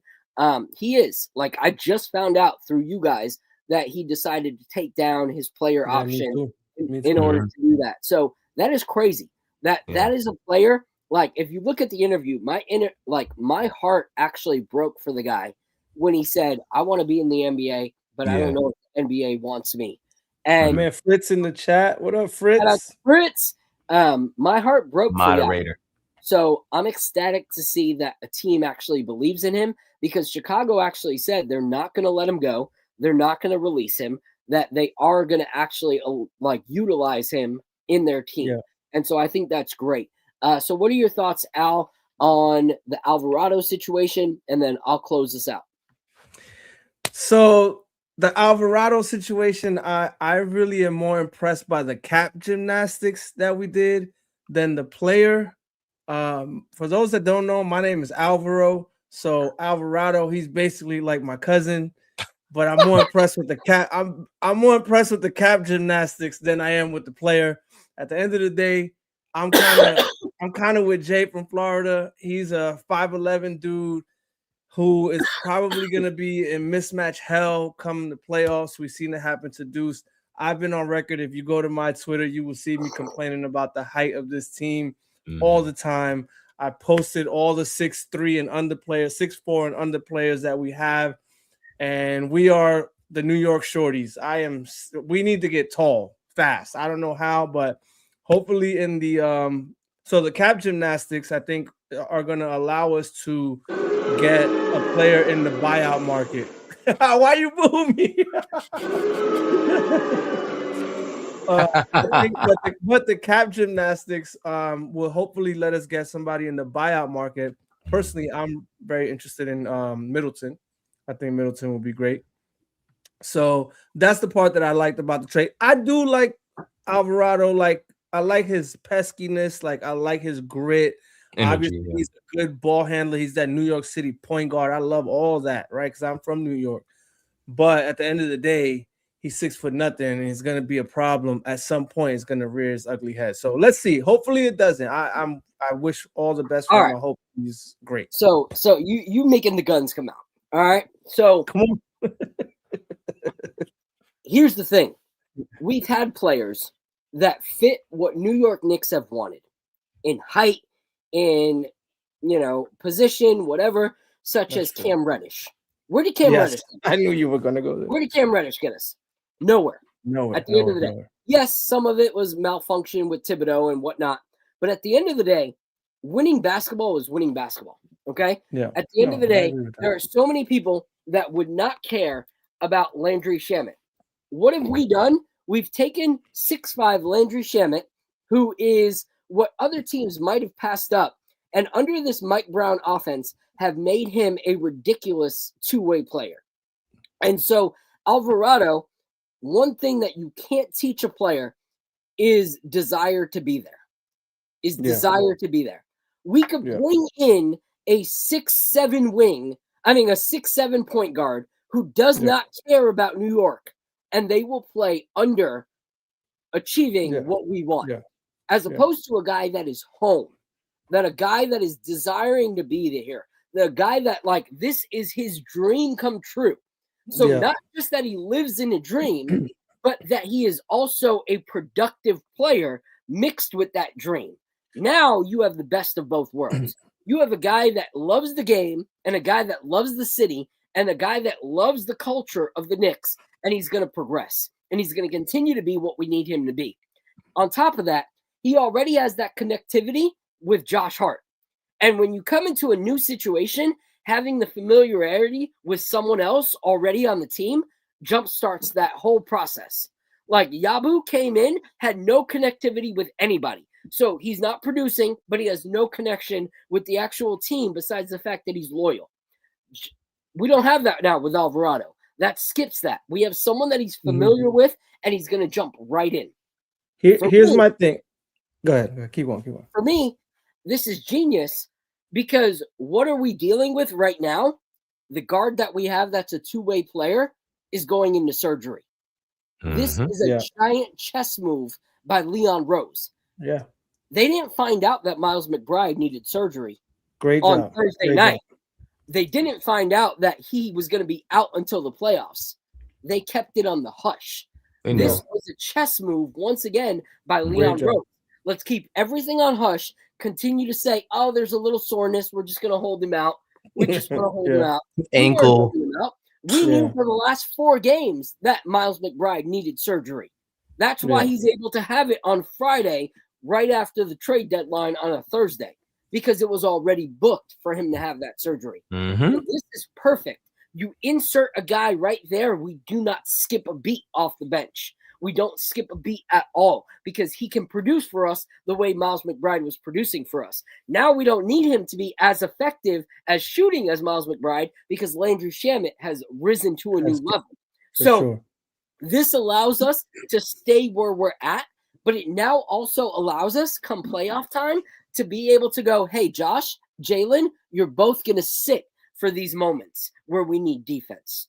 Why? Because these guys aren't like liabilities offensively as well. They can still produce offensively, not to capacity of Josh Hart and Jalen Brunson. However, if they have to, like last night where we had to substitute people in defensively and have to risk what would happen offensively, you can now do that with both Josh and McBride Jose and McBride in the playoffs. So for me, it's a genius move. Look here. This is what I would say to you, and this is what I was saying in my personal group chat that I have, because I keep harping on the height of this team, and they're kind of sick of me, and they're like, "All you look at is height," and I'm just like, "All right, let me explain to you what I mean." In a vacuum, I don't care about the height, right? Because I don't care about Jalen Brunson's height. He's amazing, right? So I don't care about his height, but you can't compose a team of all 6'3" and under guys. Like, you can't. That's where the problem exasperates. Like, the reason I'm upset about adding him is because we already have a bunch of short guys. So, okay, whatever. What it means is, to me, is that there will be no Kolek minutes and there will be no Clarkson minutes, because he's going to play the point guard and Sham is going to play the backup shooting guard. And then after that, it should be Mo D at the 3, and then whoever else we're going to play after that, Mitch Rob at the 5, right? And then the 4 will stagger it somehow with the starters. So if that's how we move forward, then I'm cool with it, right? But I just don't want him sharing the floor with another 6'2" and under person. That's where the problem happens, and we just happen to keep doing that a lot. Like, and we can get away with that in the regular season, but in the playoffs, we're not going to be able to get away with that. That works when we're talking about a guard that has a problem offensively and defensively, or defensively. Miles McBride doesn't have that issue. Like, he can still score with his high arcing shot. Yeah, when you look at Jose Alvarado, he's not a liability defensively. He's always been smaller, yet he's always been defensively elite. So I don't think you're going to see a lack of Kolek minutes. I think you're going to see throughout the playoffs a diverse lineup like Mike Brown has continued to show. This isn't the Tibbs era. I think we're getting PTSD from like the Tibbs era. You get a player that's been around in the league for a while, so obviously you throw away the rookie. Like, that's not what we're seeing at all. Like, we have wings, yet Diawara is continuing to get minutes. So I don't think that that's what we're going to see with the Jose Alvarado thing. What I think we need to realize is that there are probably other players that we could have traded for, but what those players would not have allowed was leniency in our offseason opportunities. Yes. This right here gives us the opportunity to re-sign, because we don't have the additional cap space and everything. This allows us to re-sign freaking Mitchell Robinson. That's why I said that was the most impressive part of the trade. Number one priority. Absolutely. Is re-sign Mitchell Robinson. Both of those guys. Yeah. Both of those guys allows us to do that. Second, we do not know what Miles McBride is going to ask for in the offseason. Yeah, we have to be realistic. When you're shooting over 45% from 3, like, they're saying he's going to command $90 million. He's gone. He's gone. The Knicks cannot give him that. No matter what they shouldn't. They shouldn't. We can't. Like, if he's not a starter, we can't give him that kind of money. So this right here, we bring Jose Alvarado. We already know Jose Alvarado's price point, and we can work with Jose Alvarado's price point. So if we can't sign Mitchell Robinson and keep McBride for next season, this now allows us to bring Jose Alvarado as McBride's replacement for next season, and still sign Mitchell Robinson to his extension. So to me, it's not just short term and short height. It's looking at what this means for our future. Our future is, let's be honest, we don't have the money to keep all these guys and sign McBride. At that price point, as much as I love McBride, I'd bring back Dante DiVincenzo before I sign Miles McBride for that kind of money. Let's be honest. And so the fact that we can't do that, this is a genius trade. We took Yabusele, who was getting DNPs from the Knicks. Yeah. And all of a sudden, we have a guy that can help us now while Miles McBride is out. And if Miles McBride does not re-sign with us on a friendly deal, which he's not going to do, we get to have Mitchell Robinson, and we get to have Jose Alvarado next season if we decide that that's what we want to do. And guess what? if Jose Alvarado doesn't work out this season, now we have extra money throughout the offseason that we didn't have before. So it's not just the short game, but the long game. So I think for me, this was a great chess move by Leon Rose. Where we thought he was sleeping. We see him answer that phone call during the game. That was crazy. And he made moves. I thought that was Mikal Bridges getting traded after that. I did. I ain't gonna lie, I did too. And so this guy got 2 points. I'm out of here, man. People are asking right now. People are asking all over the chat. What about Chris Middleton, Kevin Love, any buyout candidates that you would Middleton. buy? Who would you guys buy in the buyout market? It's of course Chris Middleton is one. Would you chase the Nets dude? What's the guy's name from the Nets? Cam Thomas. I'm good on him. No, I think it's a lot of offense, not a lot of defense at all. Yeah. I like Middleton too. Yeah, I would say Middleton, especially at where he is in his career and understanding his role on this team, on this roster, and not demanding so much more. He was playing all right on the Wizards, right? He was playing all right. Yeah, I think that would be good. I mean, at first, when I first started to see who was available, at first I was like, "Oh, let's go get Lonzo." Bobo. Get Bobo. I don't like Lonzo. So, but that's what I mean. So I like players that got 2 legs. No, you know I was talking about Bobo, the center. No, I said Lonzo. I said Lonzo. He said Lonzo. At first, I was players saying, that got 2 legs. I was at first I was like, oh, Lonzo might be a free agent. Lonzo's going to Charlotte. I truly that would be dope. That would be dope. That'd be dope. I don't know who it was, but someone was talking about, because I had already thought Lonzo to Charlotte would be genius because you get a little bit of veteran presence. He doesn't have to do a ton with the developing team. But someone brought something to my attention that I didn't even think about. Like, you get big bro to little bro, and all of a sudden there's that accountability. Like, hey, chill out a little bit, bro. You're playing a little bit reckless. Like, he's not going to hear that from another teammate, but he'll hear that from big bro who helped him learn how to play basketball. Facts. You know? Yeah. So I think that's I don't know. I feel like they're still gonna move on from Ball soon. I kind of get that kind of feeling. I feel like they might give it one more year because that benching thing was kind of weird when he got benched and they made him come off the bench and which I think it was good. Look at what it's produced. No, for sure. For sure. Yeah. I do think for sure, but I do think there was a reason why they did it. And I think getting, and that ties into what you guys are saying, and getting Lonzo to get him to focus in on your abilities as a star player, he could actually be out of there. LaMelo just play like he in 2K in real life. Yeah, like he doesn't have a care. He doesn't have a care. And I think for a roster who's starting to win, which I think that might be his wake up right now. Like maybe, oh, hold on, we're winning. This is something I've never done in my career.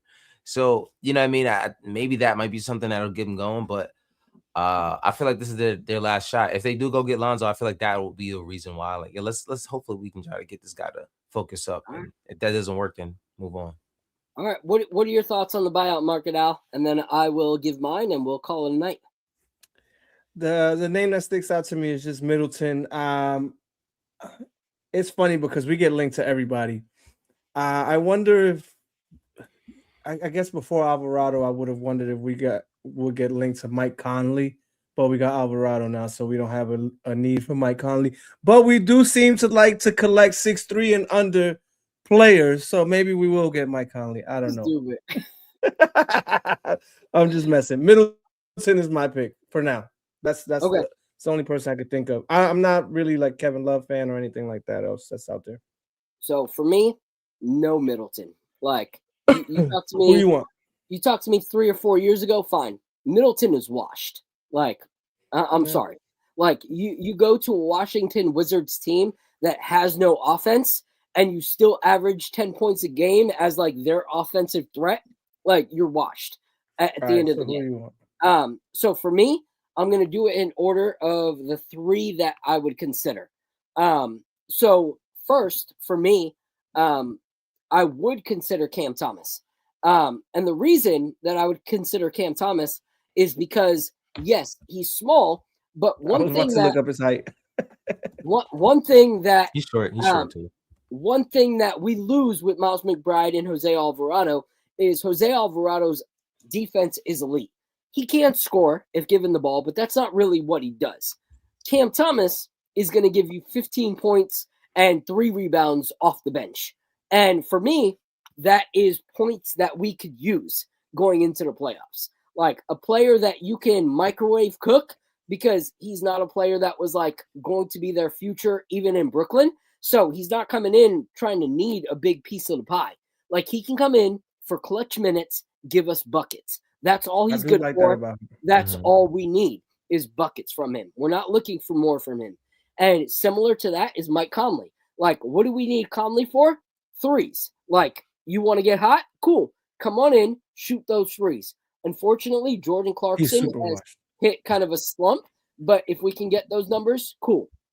And to Nostalgic's thing, okay, we need some Mitch insurance. Who's available? Well, it's a possibility that Boucher might get waived by the Utah Jazz. He just got traded there. He might get waived. If so, that's a possibility to have him off the bench. Someone that can grab a few boards. Yeah, someone that can grab a few boards and also put up a few points. Doesn't hurt to have that insurance because Mitch is looking great right now, but as his minutes increase, we never want to like take the foot off the gas of what could be. And unfortunately, as much as I was hoping Huck Porty would be that guy, he hasn't taken that leap. So yeah, I feel the same way about Huck Porty. Yeah, the same way about having that insurance with Boucher, who was getting minutes in Boston, is a good thing. You know, to be able to have that productivity come off of the bench. So those are the 3 that I would go with. I would look at Cam Thomas. I would explore Connolly, and I would look into Boucher. I know before those, DeMar DeRozan is a possible buyout, which I would love him.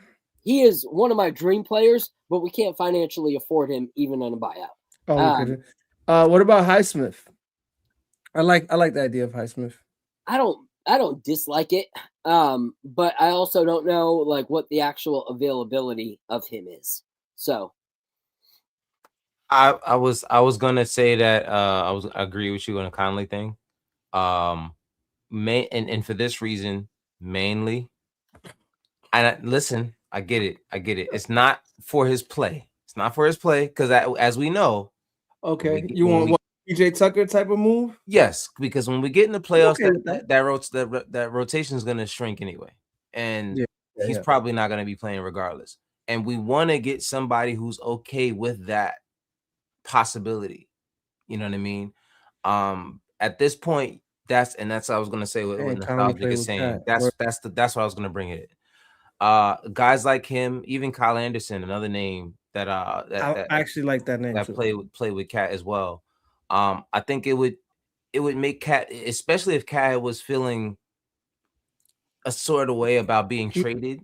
If you bring in guys, if you bring in guys that he's comfortable with, it assures him like, oh, you guys want me here. And let me turn up. In the same way that Brunson, same thing for Brunson, the way you brought in his friends and you sold me on Conley. Yeah. Same and they've done it all over this roster. Shamit was a Bridges thing. You know what I mean? So they bring in guys together who have a lot of chemistry. And sometimes I wouldn't be surprised if there were plenty of games where after the game where Conley goes over to Cat, like, hey, listen, don't worry about it. Let's get this going. Let's, try this next time. Yeah. And that's the kind of thing he kind of needs in his head. We don't have that voice in his locker room. That's the main reason why. I don't think a lot of fans appreciated the PJ Tucker signing as much as maybe I did. Mm-hmm. I thought that was a very important signing for how far we got in the playoffs last year. Mm-hmm. I thought PJ Tucker didn't play a lot of minutes, but I'm pretty sure he had a big impact on getting us to that point. Yeah. Mm-hmm. And here's the one thing I want to say about Conley. There's certain cultures that overvalue vets, kind of like how Tibbs was, where he overvalued vets, where it was like Taj Gibson was like the greatest thing that ever happened for Tibbs. And then there's teams that undervalue vets, where they get all the new shiny things that the vets become disposable. And I think, unfortunately, that's kind of where the Timberwolves moved to this season, you know, where they brought in Dante DiVincenzo, who was their 3-point shooter. Well, what do we need Mike Conley for anymore? You know, Yeah. and so his minutes started to decrease. He started to not feel like he was really part of the team anymore, and the productivity happened. I feel like Mike Brown does a great job of valuing both the rookie and the vet. Like, you look at what he's been able to do under Landry Shamet. Like, he doesn't look at Shamet as, oh, you're the vet, you should already know. What did Landry Shamet say in the postgame? Mike Brown has been pouring in and teaching me. Like, he's been pouring and coaching me. Landry Shamet's been in the game for a long time. He's a vet. Yeah. But yet Mike Brown is continuing to coach him based off of where this New York Knicks team is at. So you bring in a guy like Conley, who maybe not valued the same way over there. You bring him in.